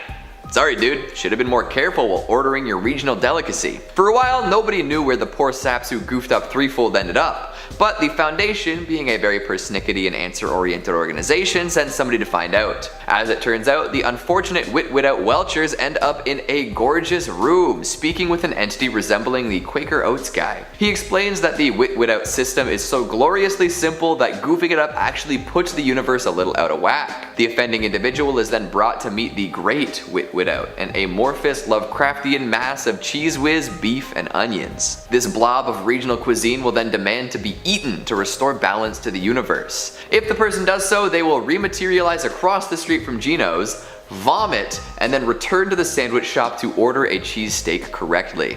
What a world we live in. I just don't think that the world at large, especially in the Uber Eats era, would be able to handle such a strict set of rules, let alone deal with the consequences of failing to follow them. Not everyone is as mentally strong as a cheesesteak fan from Philly. Coming in at number 3, we've got SCP-5062. What a weird and creepy room. Although it does enact some positive change in the world, so it can't be all that bad. Known as the Cleansing Room, this is a space for positive change and self-mutilation. It's a balance. 5062 is a room in the Echo Hotel in Moscow and went unnoticed for years. However, one day a young girl who was staying there realized there was something wrong with it. A pair of scissors appeared before her and she realized that the only way out of the room was to cut the tip of her fingernail. She did so, left the room, and told her parents about the materializing scissors and the compulsion to remove a part of herself with them. The Foundation was alerted, and since then they've been studying the room. Apparently anyone who finds themselves inside will be presented with a pair of scissors, usually of differing sizes depending on what they need to chop off. Person must then go through with a body part removal, and then they'll be allowed to leave. And usually after this, they'll go on to be a more generous and socially minded individual. The severity of the self-inflicted injury seems to be correlated with the lifestyle of the affected individual, where people who have committed antisocial acts must remove more of themselves. It seems that folks who did terrible things before being cleansed go on to do really positive things afterwards. Like a petty fraudster lost his tongue and then went on to donate plenty of money to victims of fraud. A D-class took off his finger and then became a better team player, ending up working an office job instead of doing crimes. Weirdest of all, a serial killer ended up cutting off his own head, but still somehow managed to run for public office and pass a bunch of laws helping the homeless. His headlessness wasn't noticed by his constituents. So maybe this one isn't all that bad, but I don't know how I feel about folks going in just to chop off pieces of themselves. Coming in at number 2, we've got SCP-1006. Hey kids, you want to do some spider communism? Come on, it'll be fun! That's exactly what you're getting with SCP-1006, an enormous colony of Marxist spiders who live in the woods and work for each other. It's actually quite impressive, the feats they're able to pull off. These arachnids are able to distribute propaganda via web writing and tend to draw the faces of passers-by to get their attention. They even knock down trees and block paths to keep folks in the general area so they can do their best to communicate with them. In fact, when given paper and ink, the spiders are able to communicate quite clearly, handing over manifestos those that critique Western imperialism, the bourgeoisie, and also ask for less mosquito spraying in the area. They've amassed quite a large amount of food for themselves too, with a crazy amount of dead animals and insects being found in the area. And while folks may have differing opinions on communism as a whole, this version isn't really meant to benefit humans. We're the oppressors in this case, and the spiders would like nothing better than to dismantle our society and take back the world that is rightfully theirs. Which doesn't sound so good from our perspective. Radical ideas are pretty spooky when you benefit from the status quo, eh? And finally, at number 1, we've got SCP-754. Watch your step, especially if you've got some tattoos. Hell, keep an eye out for any strange movements in the foliage. SCP-754 is a plant superficially similar to morning glory or field bindweed. This one grows extra fast though and can take over objects in very short periods of time. Its rapid proliferation has proven to be quite difficult to deal with, and if left unchecked, these vines will cause more problems than they're worth. They can overgrow entire areas and tangle up people, sometimes resulting in death. But that's not all. They can also grow in non-traditional ways, like onto paper as drawings, or along walls as graffiti, or on people's skin as tattoos. They can be stopped via incineration, but that's about it. So if you're not careful, folks could find themselves strangled by super fast vines, or even physically restricted by images of vines appearing on their skin. The Foundation has tried to prevent the growth as much as possible, but 754 is always looking for new places to extend its tendrils. Coming in at number 5, we've got Slattern. Pacific Rim is just such a wicked kaiju movie, eh? I mean, technically I don't know many people who would classify it as horror, but the smattering of enormous entities is enough to get any monster fan excited. Throughout the flick, it manages to one-up each monster with a bigger, badder beastie. Even the first one could be the main event in a lesser movie, but Guillermo del Toro does not let up. After fighting their way through all the categories of kaiju, the folks from the Jaeger Foundation have one final challenge, the first ever Category 5. Slattern. This thing is wicked. Over 180 meters tall and weighing in at nearly 7,000 tons, it is a force to be reckoned with. It blows all the other kaiju out of the water, which is kind of funny when you think about it because of that nuclear payload that gets detonated moments after it shows up. You know, because all the water is blown away for a moment. Okay, focus. Slattern isn't just huge, it's dangerous. It has 3 insane tails that can pierce armor and whip around at Mach speed. It has a freaky hammerhead that can be used to slam people to smithereens, and it's so toxic and nuclear that its insides are glowing blue. Wow. And the crowning jewel of all sorts of kaiju fits in well here too. It's pretty much immune to any and all attacks. Like, humanity had to develop Jaegers in order to even have a chance against these beasts, and as the first Category 5 to make it through the breach, Slattern is extremely resilient. It takes a long fight, a nuclear explosion, and a nuclear turbine blast point blank to the chest to take it down. That is one heck of a movie monster. Coming in at number 4, we've got sandworms. We've talked about graboids and ass blasters a few times in this channel, but I can't recall any time where I discussed Dune. That ends today with an acknowledgement of one of the most iconic monsters of all time. Oh man, this might not be horror proper either. It's more sci-fi, but oh well. Sandworms are absolutely bonkers. An average specimen can grow to be over 450 meters long, which is half a kilometer. And those are just the observed ones. It's thought that some worms that live in the southern pole areas can grow up to 1,000 meters, although it's never been confirmed. Still, the fact that worms of that size is even possible is nuts, and that is just the length. Sure, it's crazy that they're that long, but their maws are incomprehensibly large too. Some of the gaping mouth holes can be 120 or even 240 meters across. They could swallow entire buildings, no chewing required. Just absolutely enormous, these ones. They're so big, people on the planet Arrakis use them as their distance measuring units. How long will it take to get there? About 5 sandworms. The way their bodies work is pretty nuts too. See, their insides resemble something like a furnace and generate heat and flames. Imagine being a living being who heats up to the point of producing fire. Life is pain, I suppose. Although their tough skin and scales are up to the challenge. These outer pieces of armor are so tough they're basically impenetrable, although if you know what you're doing, the scales can be used to ride the worms, which is pretty cool. Coming in at number 3, we've got Kroll. Alright, we're 3 for 3 here, not exactly hitting the horror nail on the head. But giant monsters are scary all on their own. Whether or not they're featured in true horror movies doesn't matter. Now that I've done my mental gymnastics, let's talk about this gargantuan Doctor Who beast. Ages ago, giant squid were brought to Delta 3, a moon orbiting Delta Magna. Usually it's a bad idea to introduce brand new species species to an unprepared ecosystem, and this proves to be true once again when Kroll eats a swampy priest along with a holy relic. After this unfortunate meal, Kroll begins to mutate in unexpected ways. The biggest change of all was definitely his size. Kroll was suddenly a mile wide and hundreds of meters tall. He promptly became the god of Delta 3, living under the mud, munching on whatever he get his tentacles around. The swampies that inhabited the moon began to worship Kroll and saw him as a religious deity. Now they even call the times he surfaces manifestations. I mean, it makes sense. If you were a primitive species of green people living on a moon and a mile-wide squid kept showing up, you'd probably think it was a higher power too. A mile wide. They also rely on the beast to kill their enemies, which he is very capable of doing. Well, until the good doctor rolls up. But hey, not even the biggest of big monsters can stand up to a Time Lord. Coming in at number 2, we've got King Ghidorah.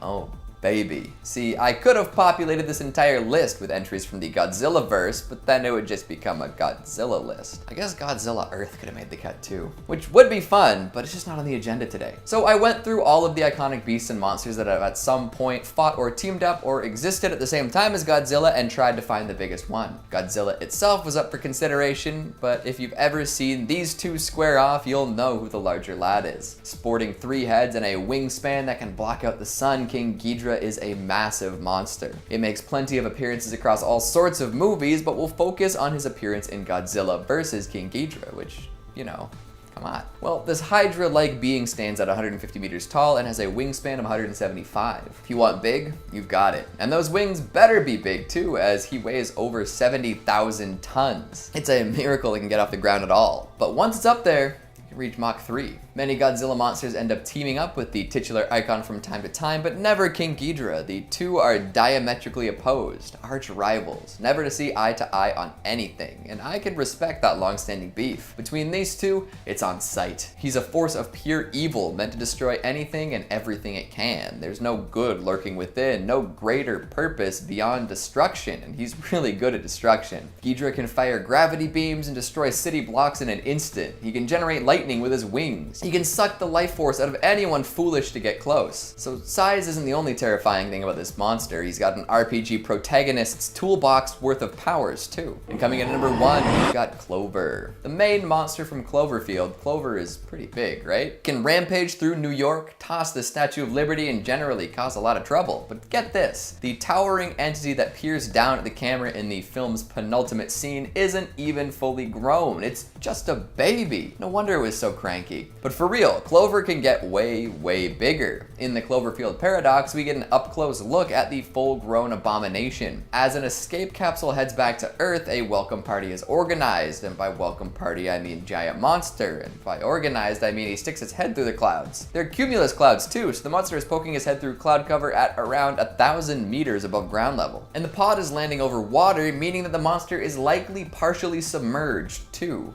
The average depth of the ocean is a few kilometers deep, and we can't prove that the monster is standing anywhere particularly deep, but I'll let you draw your own conclusions there. We know that the baby is around 100 meters tall, and we know that the adult is poking its head through the clouds above the ocean, so you tell me how tall you think it really is. It definitely dwarfs anything else we've discussed so far.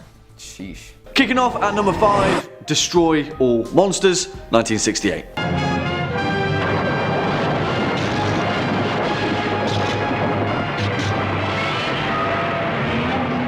Alright, probably the best place to start if you're not sure what kaiju cinema is by ramming together pretty much every single kaiju ever and making them throw down in a titanic battle to the death. And I mean, it's probably important to note that this movie features perhaps the most kaiju in any giant monster movie ever. We're talking Godzilla, Mothra, Rodan, King Ghidorah, Anguirus, Manila.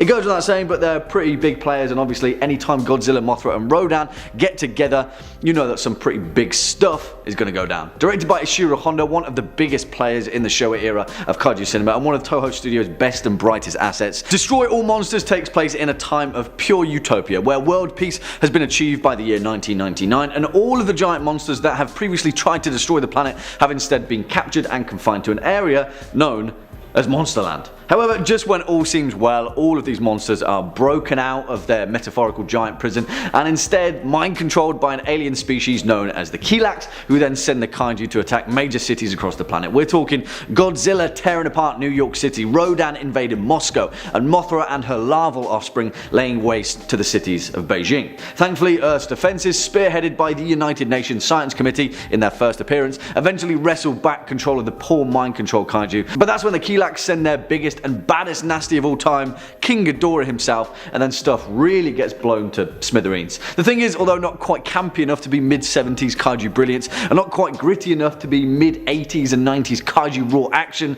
Destroy All Monsters sits somewhere between the two, and yet, most importantly, it's just pure fun. Destroy All Monsters is insane, and it's a time where Toho Studios figured, what the heck, we've got all of these monsters, we may as well put them through their paces. Although not a highlight of kaiju history in any way, it sets the precedent for many more to come. Swinging in at number 4, Giant Monsters All Out Attack, 2001.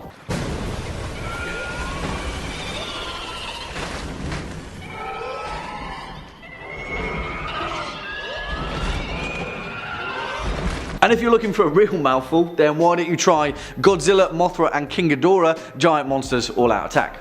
Yeah, because who cares about film titles anymore, right? Thankfully for us though, although colloquially dubbed GMK by kaiju monster movie fans, 2001's Giant Monsters All Out Attack is perhaps one of the most accessible kaiju movies ever made. The thing is, whilst it certainly embraces the unabashed cheesiness that earlier Showa era and Heisei era kaiju movies were so famed for, this one was made during the short period known as the Millennium era. And strangely enough, much like the zeitgeist captured in that period of cinema, GMK is surprisingly dark. For a kaiju movie, it's gritty as all hell, and although not perfect in any sense, there are moments in this movie that really turn the franchise on its head. And to address the kaiju elephant in the room, yes, Giant Monsters All Out Attack is hated by certain portions of the fanbase, given the fact that King Ghidorah, the ultimate adversary of all time, is instead the good guy in this story. And that means only one thing: our beloved Godzilla is the villain. Written and directed by Shusuke Kaneko, GMK features Godzilla as a ravenous returning force during a time where the world and the brave and noble JSDF are nervous about where and when Godzilla will strike again. Unbeknownst to them though, Godzilla is actually possessed by the souls of the dead that were lost during the events of World War II. And then the only thing left to do is for an unlikely alliance to be forged between Mothra, King Ghidorah and Baragon. Although the themes aren't always clear in this movie, and although they miss more often than they hit, GMK is one of the most complete giant monster movies of recent times. Although the unconventional Godzilla is kind of a hated theme, start to finish, GMK is entertaining. And that's the most important thing. Next up at number 3, King Kong vs. Godzilla, 1962.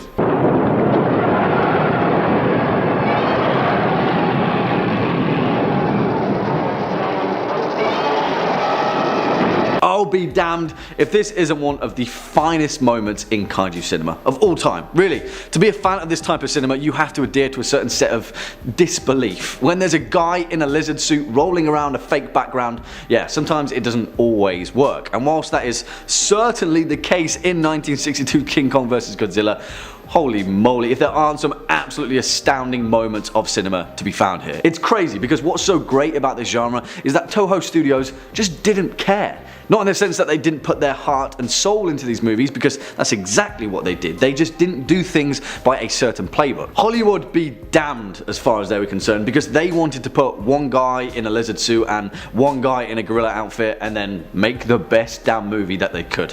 This is the culmination of that very spirit, King Kong vs. Godzilla, and whilst next year there is a remake coming our way, if you've got a spare 90 minutes, just give this movie a watch. Really, this is one of the finest examples of kaiju cinema going, and it's certainly worth your attention. Again, directed by Ishiro Honda and written by Shinichi Sekizawa, the story behind King Kong vs. Godzilla originally began with the giant Lord of the Apes actually throwing down with some version of a giant Frankenstein monster, which, let's not beat about the bush, would have been absolutely awesome, but thankfully for us, Toho snapped out of it and realised that the giant lizard king would be a far greater adversary. Obviously, the narrative behind this movie is pretty self-explanatory, but the cultural impact that this movie has had on science fiction cinema is kind of staggering. There are so many urban myths and legends about this movie that it's worth experiencing that just for the fact, and whilst most of them aren't exactly true, the ending to King Kong vs. Godzilla is one of the most epic conclusions of 20th century cinema. This movie is brilliant, and its historical significance should not be forgotten. Coming in at number 2, Gamera, Guardian of the Universe, 1995.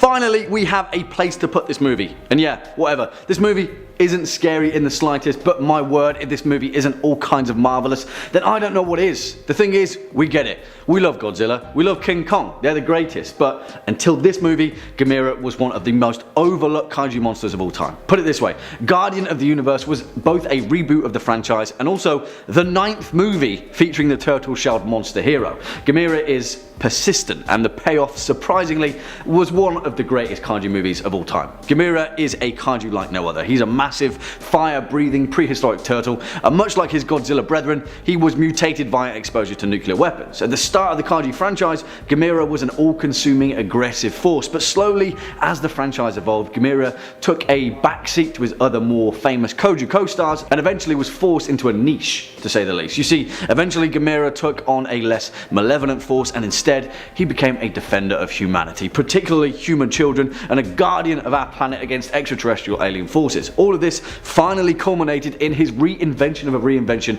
in 1995's Gamera, Guardian of the Universe, and this movie is astounding because of it. Written by Kazunori Ito and directed by Shusuke Kaneko, again, Gamera, Guardian of the Universe embodies that same spirit that Toho Studios have perfected over the decades. This movie is just freaking fun. It's so fantastically bizarre that you can't help but be entertained. Gyros flying through the skies, attacking people left, right and center, and the giant fire-breathing turtle, who is a friend to all human children, saving the day. In many ways, this entry embodies everything that we love about kaiju cinema, and as a side note, the following Gamera-centric movies are also worth a watch. Again, if you're looking for some 90 minutes of entertainment, you really cannot go wrong with Gamera. And finally, coming in at number 1 spot, Gojira, 1954.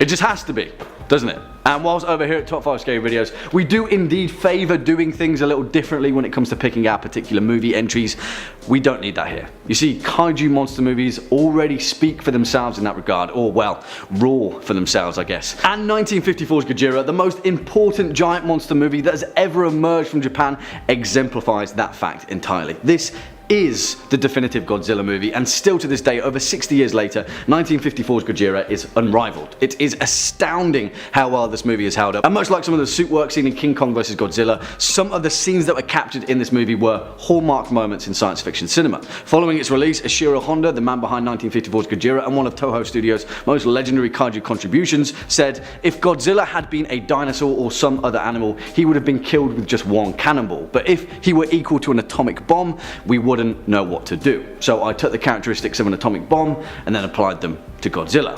You see, this is exactly why kaiju monster movies captured something so special. They exemplified an era, a period of Japanese history that was still trying to recover from the horrors of the Second World War. In fact, the destruction seen throughout this black and white B-movie, metaphorically speaking, still can rival some of the most expensive and well-produced giant monster movies ever made. 1954's Gojira is a masterclass in how to make a giant monster truly terrifying. Low angles, ample pacing on the reveal, high-angled shots of the ant-like human survivors fleeing in terror. Gojira is sci-fi horror 101. Whilst this genre isn't exactly for everyone, the influence it has had on the horror genre is undeniable. This movie cemented Godzilla as the definitive, unrivaled giant monster, and since its release way back when in 1954, few films have come close to toppling it. Coming in at number 5, we've got SCP-1548. Quick, name some enormous things. Elephants, office buildings, Mount Everest. Now, these are all good guesses. Yeah, they're big, but here's the deal. Pretty much everything on this list is going to dwarf something you could conceivably behold on Earth. And it's gonna be one of those. 1548 is known as the hateful star. Stars, as you might already know, are huge. Like our sun is one of the smaller varieties going around. Try to wrap your head around that for a moment. In fact, this star is more than just a star, it's multiple solar phenomena. There's SCP-1548-1, which is a series of sunspots, each 40,000 by 15,000 kilometers in size. About 23 hours after they appear, they converge, becoming one enormous solar prominence, taking the shape of thaumaturgic symbols. Then there are 1548-2 and 3, which are sunspots and and symbols that form under different circumstances, but are usually pretty huge too. These occurrences cause a whole lot of insane stuff to happen, from inflicting intense psychological damage on people who behold them, to strengthening materials, to causing weapons affected by the symbol to annihilate stuff around their areas of effect. In fact, a recent event has caused irreversible changes to our solar system. A rapid recurrence of 1548-1 events has led to a dense cloud of ionizing radiation to form around our solar system, totally changing the night sky. The Foundation has started to disseminate information to keep the public calm, but the effects of this change in the sky have started to be noticed. Folks who witness certain things in the night sky have had their minds altered by the malice 1548 seems to emit, and powerful weapons have leveled large areas. There's something in there about a subset of folks known as Ortothans who seem to be waging some kind of war. The O5 Council has been voting on what to do for a while now, but I'm not exactly sure what's gonna happen next, so wish you the best of luck. Coming in number 4, we've got SCP-3125. Now, if you want to read this one, you've got to know the code to get in. That's right, it's locked behind a keypad, and only those with a secret password are getting in. How do I know the password? Well, I'm special. You're not, but I'll give you a hint anyway. How many flavors in a standard roll of Lifesavers? How many guys at the burger joint that fries their fries in peanut oil? What's 7 minus 2? What's the smallest dollar bill in Canada? A number that rhymes with alive. Use that as you will. I've got plausible deniability if you guys break into the number pad without being allowed to be there. Enter at your own risk. This SCP is quite a mind boink, described as an extremely large, highly aggressive, metastasized meme complex. It started outside our reality and now it's right up in it. I always knew the rising popularity of memes would be the death of us all. It's adapted for survival in much harsher conditions than we can provide, and therefore humans don't really have any sort of defense against 3125. When someone's affected by it, they become incapable of entertaining weaker ideas. Their whole being is then devoted to the propagation of 3125. So this thing can spread fast through the ideas of our weaker minds. And just like propaganda, you're not immune to it. Nope, not even you. No, you're not special. As of right now, it's not entirely present in our reality. If it ever managed to manifest completely, the knowledge of it would spread throughout the world very quickly, likely ending anybody's ability to do anything about it in less than 12 hours. Even now, folks who learn about it end up dead very quickly. The worst part is, most folks who are infected, and therefore are infectious, don't really know it, or they can't conceive of knowing it. Once 3125 makes its way into someone's mind, they forget about it and they don't even notice it. It uses some sort of brain-altering thing to make sure that nobody's aware of it. The way the Foundation describes it is like the stuff mosquitoes use to prevent you from noticing that they're sucking your blood. But instead of your blood, they're like taking over your brain, and it's not itchy, it's just gonna kill you. Right now, there's no real way to fight it. A scientist suggested creating an irreality amplifier, but that would require the folks building it to understand what they were building, and then they would have to know about the meme, and then they'd get infected by it. So let's just hope that the Foundation keeps it in check indefinitely, because if this gigantic mass of memetic information makes its way into our reality, we're toast. Coming in at number 3, we've got SCP-1682. Sunworms! Hell yeah, I feel like that's good enough of a description. I don't need to say anything else, just sunworms.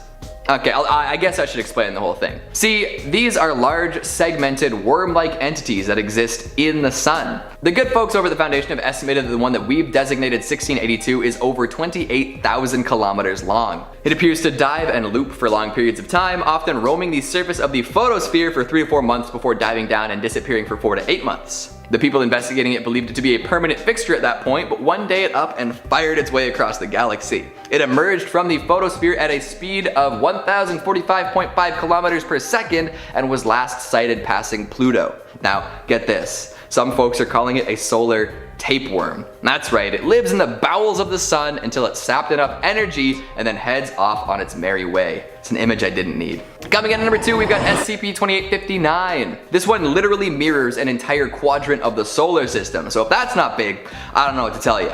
Try not to feel too dwarfed in its shadow, you know, we're all tiny specks of insignificant nothing if you really think about it. So isn't that a little bit comforting? No? Not to you? Okay, well, on with the explanation anyway.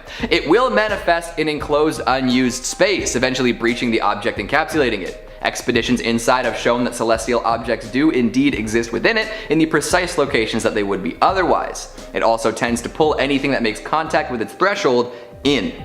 Otherwise, it doesn't really affect the area around it, it just kind of is there. It's weird and potentially micro-radiation inducing, but not terrible in of itself. But there is a giant species of giant serpentine predators around 80,000 kilometers in length that do seem to follow this anomaly wherever it goes. And anything that it pulls in, they will consume. So that's not good. Instances of 2859 have been spotted dangerously close to Earth too, so you better keep an eye out. And finally at number 1 we've got SCP-3200. Get this, we've made some claims about enormous stuff in this video, but this SCP is literally light years in diameter. 300 million light years to be precise. That is a big anomaly. It's expanding by about 1 million light years per year too. This void could potentially collapse the universe. That's how huge it is. If it were 2009, it would be a great source for run-ups to Yo Mama jokes. However, because we've moved past that as a society, I'll avoid stooping that low. Suffice it to say, this is one gigantic SCP. The exact properties of this thing are currently unknown too. It was discovered by civilian scientists, and the folks who investigated it most closely ran into some issues. The Peregrine expedition took some experimental tech and ran with it, hoping to find something useful within the SCP-3200 void. Taking advantage of temporal sinks, the crew was able to travel into the heart of the anomaly in a relatively short period of time. They arrived in the void and saw nothing but blackness. No stars, no galaxies, true void action. Eventually, a box showed up, surprising the crew. Inside was a CD containing a video of the captain talking to camera. He claimed they'd been trying to slow the anomaly's growth to little success, which disturbed the crew. Over time, reality began to act different, and even more different than they expected going in. They also managed to amass quite the collection of footage of the captain speaking about the anomaly. None of these elaborated on what the anomaly was actually doing though. Eventually, tragically, they got to the source of the matter. After witnessing thousands of different iterations of himself investigate the void over a period of what could be thousands of years, it became clear to the captain that space-time was torn and had been rending itself apart. The things they've seen are echoes of different timelines, produced, consumed, and repurposed by the Abyss. There's no way to fix it, although each iteration of the crew does their best. It's growing larger, consuming more, and yet there is nothing we can do about it. In the last words of Captain Kuznetsov, we've seen into the abyss, and by God, it hates us. Kicking off at number 5, Dark Was the Night, 2014. Probably just some kids playing a prank, huh? Yeah, why would they come out this far? Never seen nothing like it. All the animals just vanished. Alright guys, let's be honest, it's pretty difficult to be completely terrified by any sort of monster movie given enough scale, because the bigger they are, the easier they are to completely phase out any kind of tangible fear. Take note on that, because in this list we'll be scaling our expectations down a little bit, but it may also leave you scratching your head and asking the question, what's the difference between a giant monster movie and a creature feature? I don't get it, Jack. And the answer is, not a lot really, and also, I don't really get it either, but primarily it relies on a trope that coincidentally movies like Godzilla pioneered, and that is the fear of the unknown, but not in the cosmic horror sense, but in not knowing exactly what we're dealing with until it's too late. Let me introduce you to this movie, Dark Was the Night, a straight to DVD B movie that surprisingly is absolutely brilliant, and more importantly, it's pretty bloody scary, and it packs one of the most well written endings to any kind of monster based horror, I think. And you know what? It also stars Kevin Durand in the leading role, the guy who plays Kimi in Lost, Harbard in Vikings, and loads of other mid-caliber roles through movies and television. And in this instance, it's an absolute pleasure to see him take the lead, because he certainly can carry a movie if given the chance. Written by Tyler Heisel and directed by Jack Keller, Dark Was the Night tells the tale of the small isolated town of Maiden Woods, where Sheriff Paul Shields, played by Durand, is investigating a series of bizarre disappearances alongside his new deputy, Donnie Saunders, played by Lucas Haas, who is also pretty damn good in this film. Obviously, as you may imagine, the disappearances have something to do with an ancient evil that lingers in the woods, and that's all I'll say, because the writing behind this movie is pretty remarkable, and for a B movie it's even more impressive. The creature design is fantastic, the pacing is spot on, and the finale to this movie will leave you pretty astounded in some way or another. More importantly, it's just downright entertaining, and whilst these monsters aren't exactly King Kong, they're full to the teeth with horror. Swinging in at number 4, The Monster, 2016. I know what you think, okay? I know what you think. What is it? What?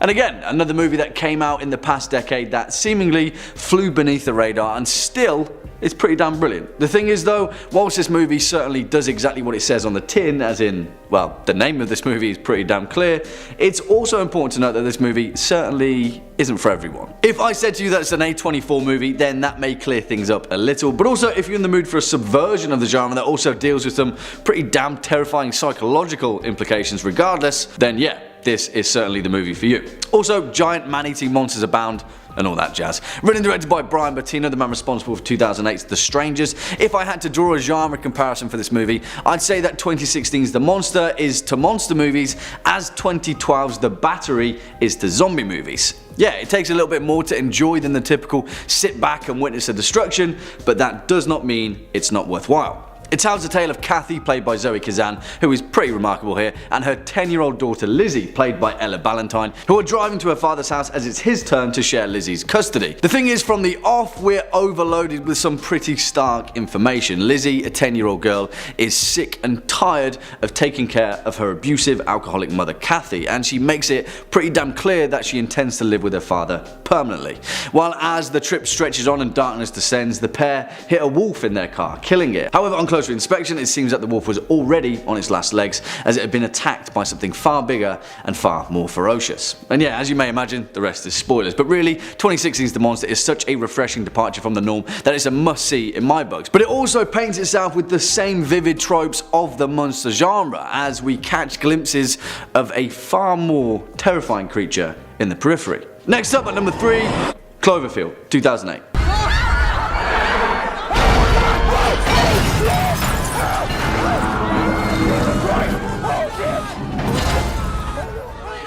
You know what, guys?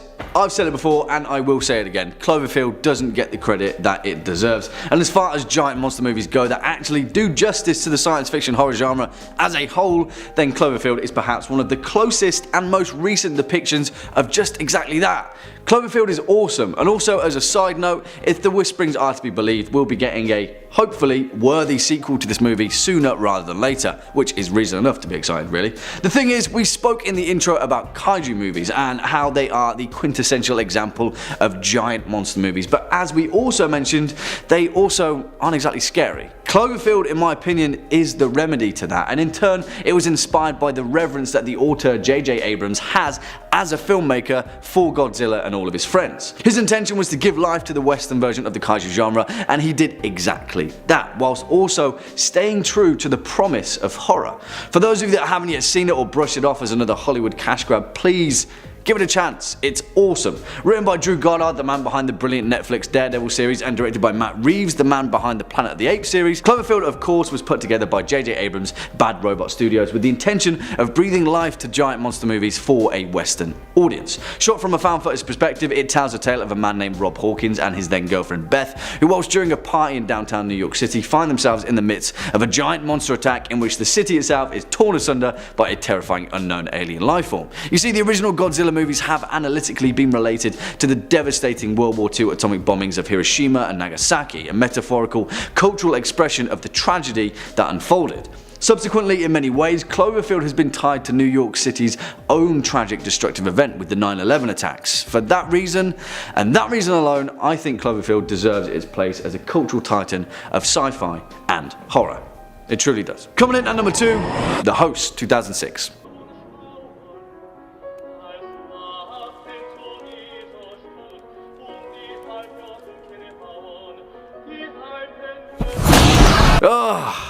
Alright guys, this is where things get difficult, because in many ways 2006 The Host is perhaps one of the finest monster movies ever made. Period. This movie truly is remarkable, and whilst we've covered it on several occasions in our Korean horror movies list, in relation to monster movies, we really can't let it slip on by like an amphibious radioactive sea creature slipping beneath a sewer. The thing is though, where it becomes difficult is that like several movies on this list, The Host is a genre mashup of sorts. This is a movie about family and loss and grief, and also a bizarre mixture of action and black comedy that is actually hilarious in parts, in places that it really shouldn't be. I mean, it's a result of South Korean filmmaking as a whole being incredibly transcendent with genre, playing with themes and tropes that Western directors wouldn't otherwise do, and yet truth be told, the results are startling. It makes for a movie the likes of which can't be replicated, and that alone is reason enough to see it. Also, please don't get this movie confused with the 2013 movie The Host, because, yeah. No thank you. Written and directed by Bong Joon-ho, the awesome South Korean director and man behind Snowpiercer, which you should also take a look at if you haven't, the host tells the tale of Park Gang-do, a slow-witted guy who runs a snack bar on the banks of the Hum River, who witnesses his daughter Hyun-so get kidnapped by a gigantic, grossly mutated amphibious creature that was created by a secretive chemical spill and subsequent cover-up by US authorities, which then subsequently sends the city of Seoul into complete and utter mayhem, as you may imagine, really. Obviously spoilers are abound from here on in, so we'll leave it at that, but really, the host does something incredibly impressive with the giant monster genre. It's terrifying, it's hilarious in places, and most importantly, this giant monster movie actually has heart. Maybe even like 3 hearts, actually. Probably. And finally, coming in at number 1 spot, Troll Hunter, 2010.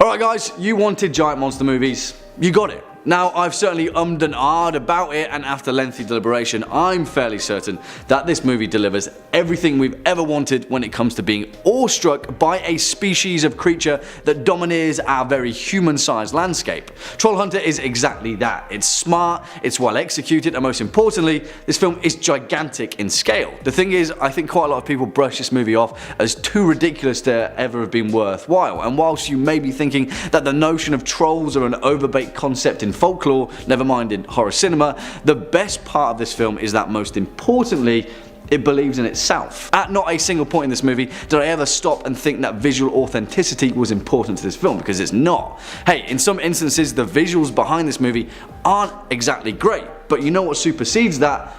The suspension of disbelief.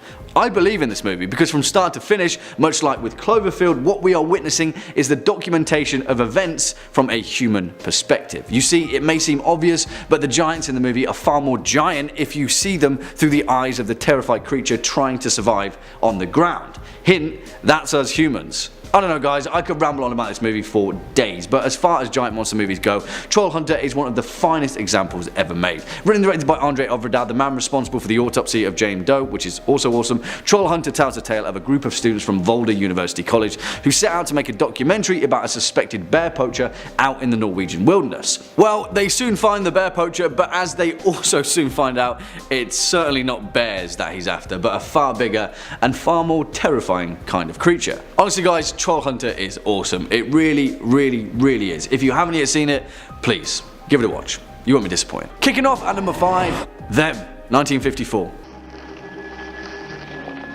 Mountain lions never come down into the desert. No cat ever lived leave a print like that. Maybe something was set down there.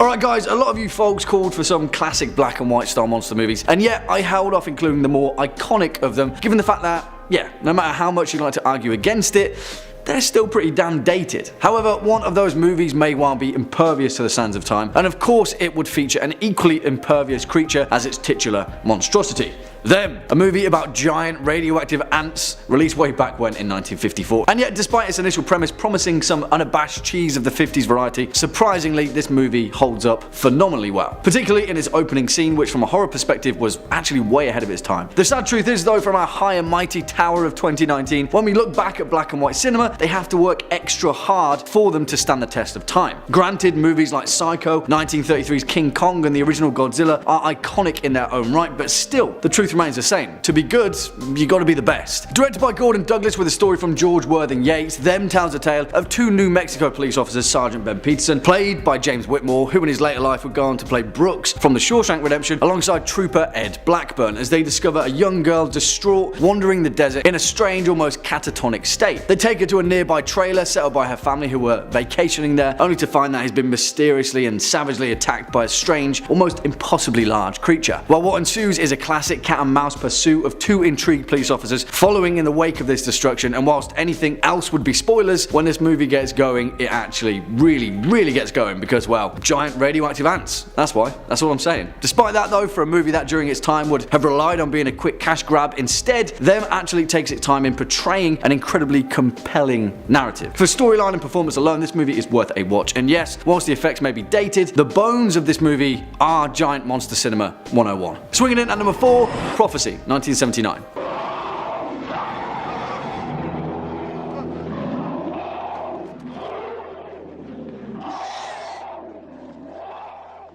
And if you thought Annihilation was cool for featuring some mutated ursine, think again, because 1979's Prophecy was doing it before it was even cool. And that's the point of this movie actually, because still 1979's Prophecy gets so trashed by critics that it's hard to see the mutated leaves for the trees. You see, as a creature feature, Prophecy is like playing a feral druid in an RPG. There's more metamorphoses than you can shake a branch at, but as a giant monster movie, this movie relies on a hodgepodge of all of those creatures into one giant pile of vile, mutagenic flesh. Sounds gross? Well yeah, that's because it is, and Prophecy loses quite a bit of its sheen down to the fact that the practical effects aren't exactly the greatest in this movie, especially when you understand the choices that this movie made in watering them down, but still, there's something quite charming about Prophecy that makes it worth its salt, and most importantly, like all worthy monster movies, this one has a message. Written by David Saltzer and directed by John Frankenheimer, the brilliant yet troubled director responsible for 1962's Birdman of Alcatraz, amongst many others, Prophecy was the first flagship title of the so-called Hollywood North, a business move in the late 70s intended to give a facelift for cinema in Canada. And what better way to do that than to create a story about a giant, vengeful forest spirit hell-bent on destroying a paper mill in the woodland of North America. I mean, yeah, it is set in Maine, but still,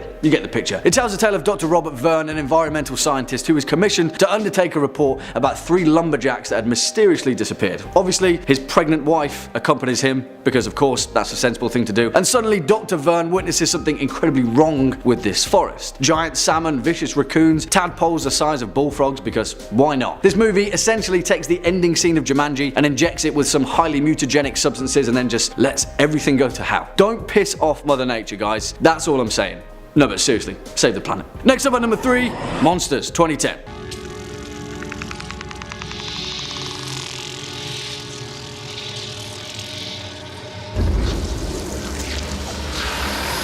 Okay, here we have a pretty difficult one. On the one tentacle, Monsters feature some of the most remarkable special effects that I've ever seen from a debut feature filmmaker. On the other tentacle, 2010's Monsters is difficult to access. This movie has a very peculiar pacing that makes it difficult to truly get behind, and on first viewing of this movie, I was left a little underwhelmed. However, when you watch this movie back, the craftsmanship behind it is astonishing. And for a film that promises on delivering a certain set of expectations, it certainly does that and then completely subverts them. Hey, maybe you'll be blown away by this movie like quite a number of people are and were, but all I'm saying is, if it doesn't stick, give it another chance. Also, the guy who made this movie, Gareth Edwards, well, I went to the same college as he did, and I grew up in the same town, so yeah. Please don't think I'm being biased. And also, just saying, but Gareth Edwards is awesome, and both 2014's Godzilla and Star Wars Rogue One were remarkable efforts. Monsters tells a tale of a NASA deep space probe that, after crash landing in the wilderness of Mexico, sprouts extraterrestrial life forms that rapidly spread throughout the Mexico-US border region, subsequently leading to the quarantine of the northern half of Mexico. Quickly, both the US and Mexican troops frantically battle to contain these creatures, and so a huge wall stretches the entirety of the border and is quickly assembled. Sound familiar? Yeah, this movie is geopolitical and it pulls no punches in that regard. It's also prophetic, maybe, which is pretty weird to say, but whatever. It stars Scoot McNairy, who is awesome, by the way, as an American photojournalist tasked with finding his boss's daughter, played by Whitney Able, who is stranded in a Mexican hospital in the heartlands of the Ravaged Zone. And that's all I'll say, really, because this movie is a road movie without any roads, just giant tentacular creatures roaming the wasteland. Also, it's important to note that this movie isn't exactly scary, but instead it offers a far more refreshing angle to the giant monster genre, and that alone is worth taking a look at. Coming in at number 2, The Relic, 1997.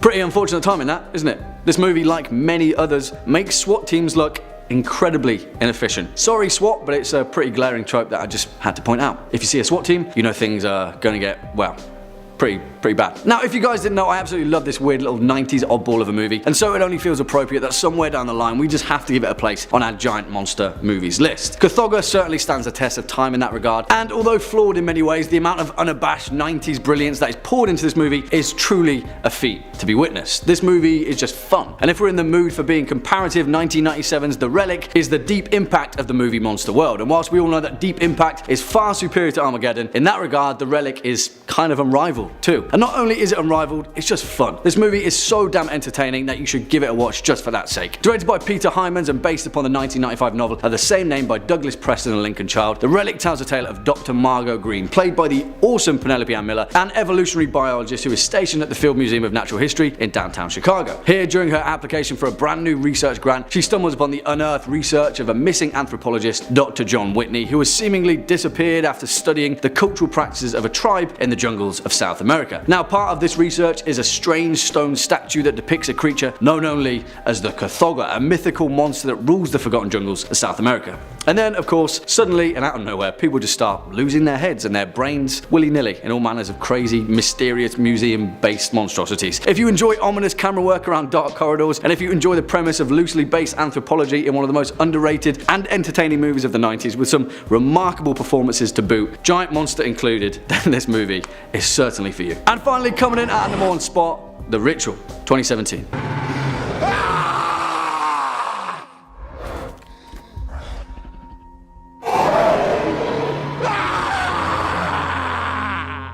Alright, and guys, let's pull no punches. If it's scary that you came for, then scary is what you're going to get. Truth be told, as has been highlighted in both parts of this series, when it comes to actual giant monsters in horror cinema, it's relatively difficult to efficiently deliver the spooks. It's like a sliding scale, really, and the larger these creatures become, then the more that the technicalities of horror cinema become diminished. It's difficult to balance, and perhaps the reason that many of these monster movies have instead relied on the tried and tested trope of creating the most convincingly large creature imaginable, 2017's The Ritual, however, is perhaps the finest balance of the two, and although we have already covered it in a creature feature regard, it is only proper that we give it its place here too. Mainly for the fact that, well, the Jotun is pretty damn large, and terrifying, and weird. But yeah, that's just what we've come to expect when it comes to the mythological monstrosities of the ancient Norse. That goes without saying. Directed by David Bruckner with a screenplay by Joe Barton, 2017's The Ritual is based upon the 2011 novel of the same name by Adam Neville, which is surprisingly brilliant. The film itself stars Rafe Spall, Arsha Ali, Robert James Collier, and Sam Troughton, who all offer some freaking fantastic performances in this movie, and play Luke, Phil, Hutch, and Dom respectively, 4 best friends who agree to hike the Kungsläden forest in Sarek National Park, northern Sweden, following the tragic death of their longtime friend Rob, who wished to hike the trail before he was murdered in an effort to bring their struggling friendship back together.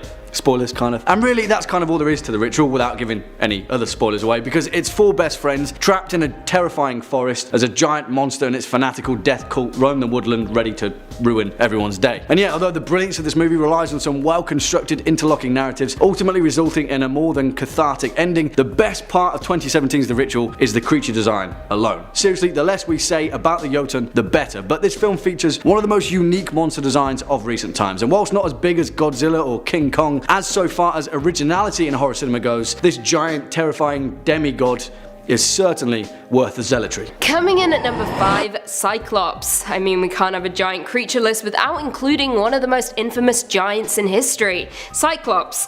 Hailing from Greek mythology and then later Roman mythology, the Cyclops were giant one-eyed creatures who can be distinguished in 3 groups. In Hesiod's Theogony, they're the brothers Brontes, Sterapus, and Argus, I think, who provided Zeus with his weapon, the Thunderbolt. In Homer's Odyssey, they are an uncivilized group of shepherds, the brethren of Polyphemus encountered by Odysseus. Cyclopses were also famous as the builders of the Cyclopean walls of Mycenae and Tyrannus. For the sake of avoiding confusion, let's focus our attention to the Homeric Cyclopses. In an episode of Homer's Odyssey, the hero Odysseus encounters the Cyclops Polyphemus, the son of Poseidon, a one-eyed man-eating giant who lives with his fellow Cyclopses in a distant land. They live in the world of men rather than among the gods. Homeric Cyclopses are presented as uncivilized shepherds, savages, and have no regard for Zeus. They live solitary lives and have no government. They are said to be inhospitable to strangers, slaughtering and eating all who come to their land. Coming in at number 4, Corb, or the Fomorians.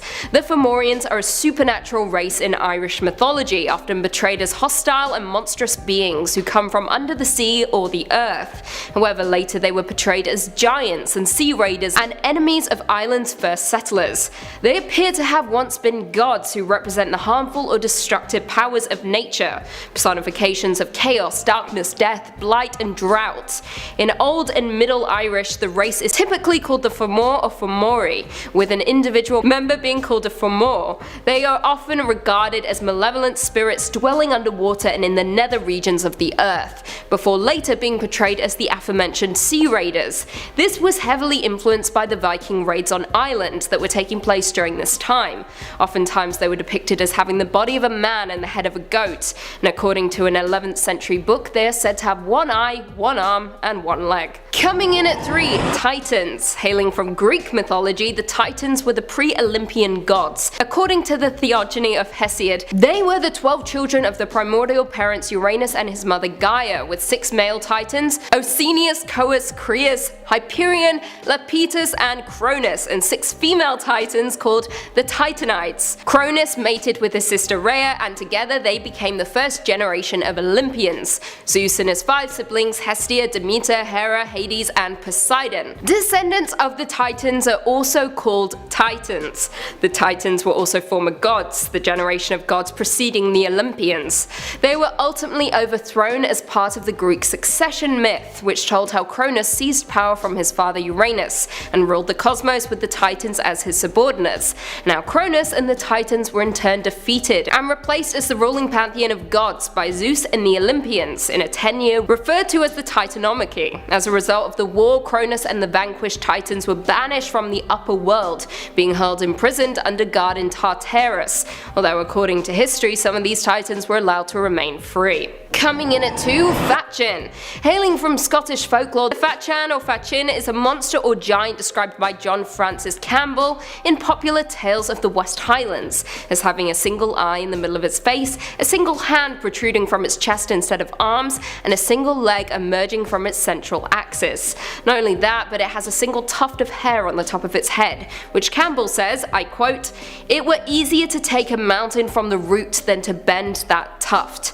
Quite the tuft indeed. However, Campbell isn't the only writer to reference the giant. Douglas Hyde did so too in his collection of Irish folklore called Beside the Fires. I quote, "He held a very thick iron flay club in his skinny hand and 20 chains out of it, and 50 apples on each chain of them, and a great venomous spell on each great apple of them, and a girdle of the skins of deer and roebuck around the thing that was his body, and one eye in the forehead of his black-faced countenance, and one bare, hard, very hairy hand coming out of his chest, and one veiny, thick-soled leg supporting him, and a close, firm, dark blue mantle of twisted, hard, thick feathers protecting his body. And surely he was more like unto devil than to man." Now, though hailing from different countries, both descriptions seem to represent branches of a common Gaelic tradition. Finally, coming in at number 1, Caicus. Hailing from Roman mythology, Caicus, meaning bad, was a fire-breathing giant and the son of Vulcan. He was ultimately killed by Hercules after terrorizing the Aventine Hill before the founding of Rome. However, let's go back. Caicus lived in a cave in Italy on the future site of Rome. To survive, he feasted on the flesh of humans and would nail the heads of victims to the doors of his cave. Now, like I said, he would later be defeated by Hercules, and according to Evander, Hercules stopped to pasture the cattle he had stolen from Geryon near Caicus' lair. As Hercules slept, the giant took a liking to the cattle and stole 8 of them, 4 bulls and 4 cows, dragging them by their tails so as to leave a trail in the wrong direction. When Hercules awoke, the remaining cattle made suggestive noises towards the cave, so Hercules, now angry, stormed towards the cave, and a terrified Caicus blocked the entrance with a vast, immovable boulder, so Hercules quite literally tore off the top of the mountain to reach him. Caicus responded with spewing fire and smoke, while Hercules attacked with tree branches and rocks the size of millstones. Hercules eventually leapt into the cave, aiming for the area where the smoke was heaviest, and grabbed Caicus, strangling the monster to death. According to Virgil in Book 8 of the Aeneid, Hercules grasped Caicus so tightly that his eyes popped out and there was no blood left in his throat. Yikes. Number 5. SCP-4107. A soda to diet for. Imagine, if you will, you are walking through the city on a hot day. Perhaps you've been for a jog, or were simply running errands. Either way, you are parched, thirsty, or otherwise dehydrated. You decide to stop in at your local convenience store to grab something to drink. You peruse the refrigerated shelves, passing by the usual suspects. cans of Coke, Pepsi, and Dr. Pepper, when suddenly, something catches your eye that you've never seen before. A simple silver can with a light blue label called Diet Ghost. Under the name is a small subtitle which promises that this beverage will scare your thirst away. You've never seen this drink advertised, but you think perhaps it is just a new drink on the market. Or perhaps it is a drink normally sold in foreign markets that the store owner has chosen to import. Either way, your curiosity cries out to be satisfied, and you take the silver can to the counter, pay for it, crack it open, and take a swig. At first, nothing seems out of the ordinary. The drink is quenching and refreshing, but before long, something starts to feel off. Things in your home begin to move by themselves. Strange whispers are heard when your home is otherwise empty. Strange phantom figures appear and disappear without warning. Depending on how much of the mystery soda you ingested, the paranormal activity may be more and more intense, and can result in you being harmed or even killed. This is the nature of SCP-4107. The Foundation report claims that anyone who ingests such a drink is to be treated with Class A anesthetics and remitted to the nearest hospital until the mystery drink passes through the victim's system. When the Foundation goes to the store where the soda was purchased, the employees usually claim that they had no knowledge of such a drink, and their inventory records show no record of such a drink being ordered or delivered. This implies that some malevolent force is stocking the shelves of stores and bodegas with a harmful beverage that causes innocent shoppers to experience terrifying encounters with the paranormal. Number 4. SCP-1171, the Prejudiced Window Dweller. The next story begins in Queensland, Australia, where a homeowner moves into a house that was built in 1958. At first, it seems like a normal home, until strange occurrences begin occurring, leading the homeowner to believe that the house is being haunted. The home is investigated by civil authorities, which eventually leads to the home being investigated by the Foundation's agents. What they find is so incredible that they feel the need to purchase the home through a front organization and alter the memories of the previous homeowner. They put a doctor in the home, posing as the new owner, to study it and erect a tall wall around the backyard. All the windows are fitted with shutters, and several agents are moved in for security under the guise of being lodgers. All year, despite changing humidity and weather, the windows are covered by a layer of condensation that cannot be explained. Words suddenly begin appearing, written in the condensation, as if an appendage has been dragged through the moisture. The doctor discovers that by writing messages in the condensation with his finger, he can achieve two-way communication. He learns that the entity is from another dimension and is not human, and worst of all, despises humans. The doctor lies about being a human in order to learn as much as possible. Here is the record of their conversations. "Carbon-based monkeys, go home!" Hello? There is a pause. "Someone there?" The doctor introduces himself. "Nice to meet you. I'm Boramont." "Where are you?" "In my living room. Where are you?" "In another living room." "This is neat. How are you doing this?" "Is there no one else there?" Mostly just a bunch of gametes and carbon lovers. Can't hardly stand any of that politically correct crap." "Say, what do you look like?" "Oh, pretty average. 7 tendrils tall, brown carapace, green bioluminescence, blue eyes. You?" "Same." The SCP doesn't ever seem to catch on to the fact that he has befriended a human, and goes on several tangents against the species, calling them air-sucking sacks of protoplasm, and implying that violence might end up being the solution to dealing with them. What is the social order in this SCP's dimension? And how will he react when he realizes a human has been lying to him? Number 3, SCP-1450, the Paint Bug. Imagine the following terrifying situation. You have moved into an old home, or perhaps you are visiting an abandoned warehouse as an urban explorer. Either way, the surroundings are old, and you are a curious type. At first, the building seems normal, but eventually, you make your way to one of the rooms. The wall is painted a light shade of blue, but you are more interested in the contents of the room than the color of the walls. After a moment, you look at the navy wall with confusion. You're almost sure that it was a different color when you came in. You go up to one of the walls to take a better look, when the color suddenly changes again. But this time, you try to move, but realize that the bright shifting colors have mesmerized you, and try as you might, you cannot bring yourself to move. It is at this moment that you realize that a massive colony of insects has covered your body while you have been standing there frozen. As if that wasn't bad enough, they are extremely hungry. They begin to bite, tearing small chunks of your flesh away at an alarming rate. Though you can feel every bite, you still cannot move, as the bugs consume every ounce of you, leaving nothing behind except your bones. This is the hunting pattern of SCP-4335, who have chromatic plating, which allows them to affect a form of metacrosis in order to mimic the dried paint of the walls, before their prey becomes aware of them, at which point they will begin moving together to form the mesmerizing and hypnotic pattern.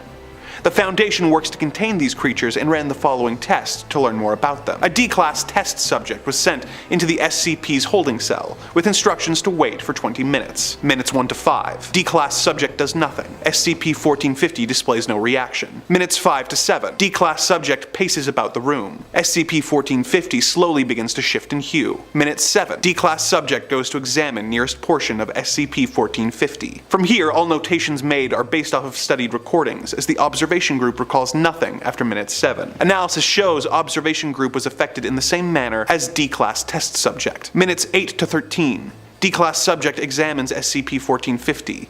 It responds by shifting its chroma to stun D-class subject. The examined portion of SCP-1450 holds the color pattern, while the rest of the colony disengages from its nest to begin climbing D-class subject. Subject appears unaware of the presence of the SCP on his body. Minutes 13 to 20. D-class subject becomes aware of SCP-1450 and begins striking at the nearest members with his hands. SCP-1450 immediately responds by biting into his legs. Subject is immobilized by pain and collapses. SCP-1450 finishes swarming over his form and proceeds to consume all material present, excluding the subject's bones. SCP-1450 returns to original position in hue. Number 2. SCP-6373, The Puppet Show from Hell. The Goffard Theater in Reading, Pennsylvania was opened in 1860 by Timothy Goggard and would host stage plays, musical performances, and most importantly, puppet shows.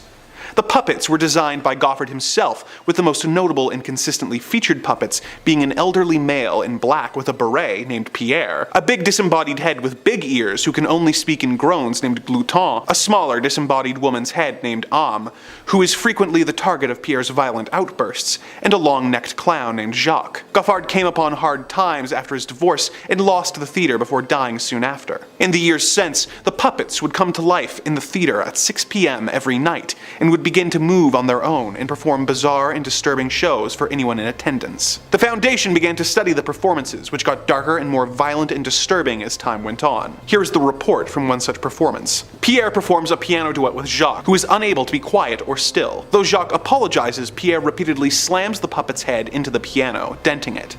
When Pierre is finished, viewers note Jacques' jaw has detached completely. Jacques' laughter turns into pained cries as the puppet takes damage. Within minutes, viscous yellow fluid begins to seep from Jacques as it fails to reattach its jaw. Audience describes the liquid's odor as repugnant. Pierre retrieves Âme and forces the puppet to sit in the puddle of the fluid. This event marks the beginning of a trend towards increasingly violent behavior. While puppets sustain heavy damage as a result, they begin each performance fully restored. Notably, Jacques' jaw is never fixed, and the fluid continues to seep from the puppet. Eventually, the puppets seem to have more and more trouble moving and speaking, before one night for their performance, they stood stationary for 18 minutes, before simply bowing and collapsing to the ground, never to move or perform again. Upon inspection, each puppet had human organs within it, with Pierre containing a brain, Jacques a heart, Glouton an indecipherable mass of organs, and Âme being strangely empty. Number 1. SCP-3219, Lost in the Woods. This SCP is a 7 square kilometer region of space in South Mountain National Park.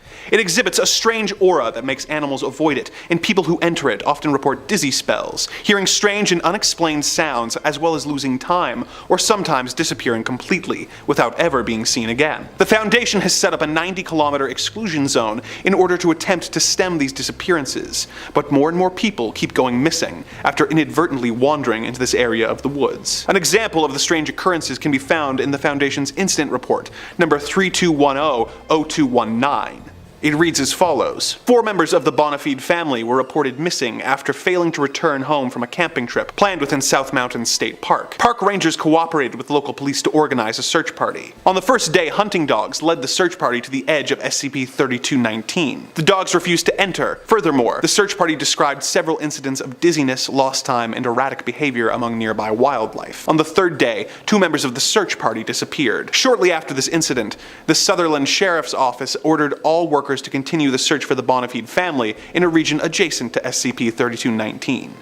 After a 3-month-long investigation, no traces of the Bonafide family or the 2 missing rescue workers were found.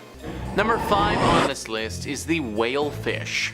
This fish is like a legendary Pokemon when it comes to how rare it is. Live Science says the Monterey Bay Aquarium Research Institute released footage in August showing a bright orange female whalefish around 6,600 feet deep offshore of Monterey Bay, California. Very little is known about this bizarre fish because of the 3 drastically different appearances of the juveniles, which are called tape tails, males, which are called big nose fish, and females, which are called whalefish. The 3 forms look so different that scientists originally thought that they were 3 different species. This shape-shifting transformation from juvenile to mature females is believed to be one of the most extreme among vertebrates. Whalefish have rarely been seen alive in the deep, so many mysteries remain regarding these remarkable fish. The Monterey Bay Aquarium Research Institute tweeted, "Let's pull up this image from the Smithsonian that really shows off exactly how weird this fish is." So here we have the 3 fish, and you can see exactly how different they all are. The Smithsonian says there are other examples of males and females with very different shapes and of animals changing from one shape to another as they grow older. But this is one of the most amazing examples of sexual dimorphism combined with metamorphosis ever found among vertebrates. So we are talking literally about a super rare, shape-shifting fish that in my opinion looks creepy as all holy hell. I'd say that you can find this beast at the bottom of the ocean, but odds are you won't ever even run into it because of how rare it is. We've been exploring the bottom of our oceans for quite some time now, and we are only just starting to learn a little bit about this fish. In all honesty, we really have no idea about it though. Whatever it is or whatever it does, one thing is pretty clear to me though. It's creepy looking, it lives at the bottom of the ocean, and I don't like it. Number 4 on this list is the goblin shark. This fish has got to be at the top of everyone's lists when it comes to the grossest looking creatures in the world. National Geographic says, swishing through the deep sea, a goblin shark notices a small, yummy looking squid. The animal inches towards its prey, but as the fish closes in, the snack starts to dart away. So the shark thrusts its jaw 3 inches out of its mouth. The jaw is connected to 3-inch long flaps of skin that can unfold from its snout. The predator then grabs the squid in its teeth. After scarfing down the meal, the shark fits its jaw back into its mouth and swims off. That's right guys, a goblin shark's top and bottom teeth are attached to ligaments or bands of skin tissue tucked into its mouth. When prey is just out of reach, the shark extends the elastic tissue out of the mouth to nab the grub. This allows the animal to chow down on snacks such as teleost fish and squid. It also makes the shark one jaw-dropping fish. These disgusting looking creatures like to live right at the bottom of the ocean and are native to the oceans around Japan. There are also some of them off of South Africa and in the ocean water surrounding Portugal. They can grow to be 12 feet long and weigh almost 500 pounds. These aren't monsters, but they may as well be. A 500-pound beast with a detachable jaw that looks like a goblin just chilling at the deepest, darkest part of the ocean. I truly cannot think of a whole lot of creatures I would rather run into than this freaking thing. Number 3 on this list is the proboscis worm. I don't care what anyone says, this has to be a monster. Just based on literally how freaking gross it is, it needs to be qualified as a monster. This species is also known as ribbon worms, and there are actually a ton of ribbon worms in the world. The ones I'm talking about reside deep at the bottom of the ocean. These ones usually grow to be bigger than the other ones in the world. The Smithsonian Magazine says the largest species of ribbon worm is the bootlace worm, which can be found writhing among rocks in the waters of the North Sea. Not only is it the largest nemertian, but it may also be the longest animal on the planet. Uncertainty remains because these stretchy worms are difficult to accurately measure, but they have been found at lengths of over 30 meters and are believed to even grow as long as 60 meters longer than the blue whale. Despite their length, they are less than an inch around. Now, these creatures don't have any natural predators, and let me tell you why. Because they look disgusting. Like, let me ask you guys, would you want to eat that? I would straight up need to be starving, and there would literally need to be nothing edible left on the planet other than this thing before I decide to take a bite. It literally looks like a large intestine that just slithers across the bottom of the ocean. Shockingly enough, this is a real thing though, and you can find it chilling in deep waters. Number 2 on this list is zombie worms. We aren't quite done with the worm talk yet, guys, because now we have got to look at zombie worms. Zombies are a pretty terrifying monster, so are these just like them? The Smithsonian says zombie worms don't crave brains, instead they seek bones.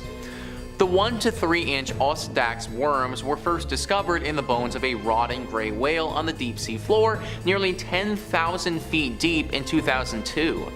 Since then, more Osedax species have been discovered. There are 26 according to the World Register of Marine Species. Zombie worms don't eat mineral bones directly, instead they digest fats within the bone. However, their style of eating is quite different from ours because they don't have a mouth or a stomach. They secrete an acid from their skin that dissolves bone, freeing up the fat and protein trapped inside. Then, symbiotic bacteria living in the worm's body digests the fat and protein. How Osedax acquire nutrients from the bacteria isn't known. They may simply digest the bacteria, or nutrients are somehow transferred to the worm. They hold on to whatever bones they can find by drilling in with roots which contain the symbiotic bacteria. Zombie worms can retract these plumes into the body when they are disturbed. If all this isn't strange enough, the only worms doing any drilling are female. The microscopic males live inside their bodies. One study counted 111 males inside just one female zombie worm. This eliminates the pesky step of having to search for a mate because the eggs and sperm are right next to each other. Then the worms can disperse many fertilized eggs far and wide, hoping that they land near some recently fallen bones. Needless to say, but these are some weird freaking creatures. No wonder we've nicknamed them zombie worms. They're about as monstrous as you could possibly get. Not to mention, but they feast on the bodies and bones of the dead, similarly to what zombies would want to be doing. Number 1 on this list is the Sloane's viperfish. As with most things on this list, we have a thoroughly disgusting looking creature. This thing is just as dangerous as it is disgusting though. The Twilight Zone says, like many of the inhabitants of the deep sea, Sloane's viperfish sport light-producing organs called photophores along its body. These flashing blue, green, or yellow lights might attract tasty snacks, but they're most useful for masking the fish's silhouette from predators below. They're also useful for grabbing a meal. When prey comes near, the viperfish drops a glowing light on its dorsal fin ray like a fishing lure in front of its mouth, and snap! A muscular jaw filled with clear, sharp teeth comes crashing down like a guillotine. Lucky for the viperfish, its first vertebrae has evolved to act as a shock absorber for that powerful bite. This is the deep sea version of a piranha, except way more deadly. If you were getting attacked by piranhas, there would likely need to be multiple of them to attack you to actually win. I could totally see a world though where you lose one-on-one versus this thing though. Its teeth would literally dig so deep in your body, Even at the thickest part of your body, this thing has the potential to go all the way through if it bites you well enough. Thank goodness it's swimming thousands of meters below us and we don't need to worry about it popping up on our next snorkeling adventure.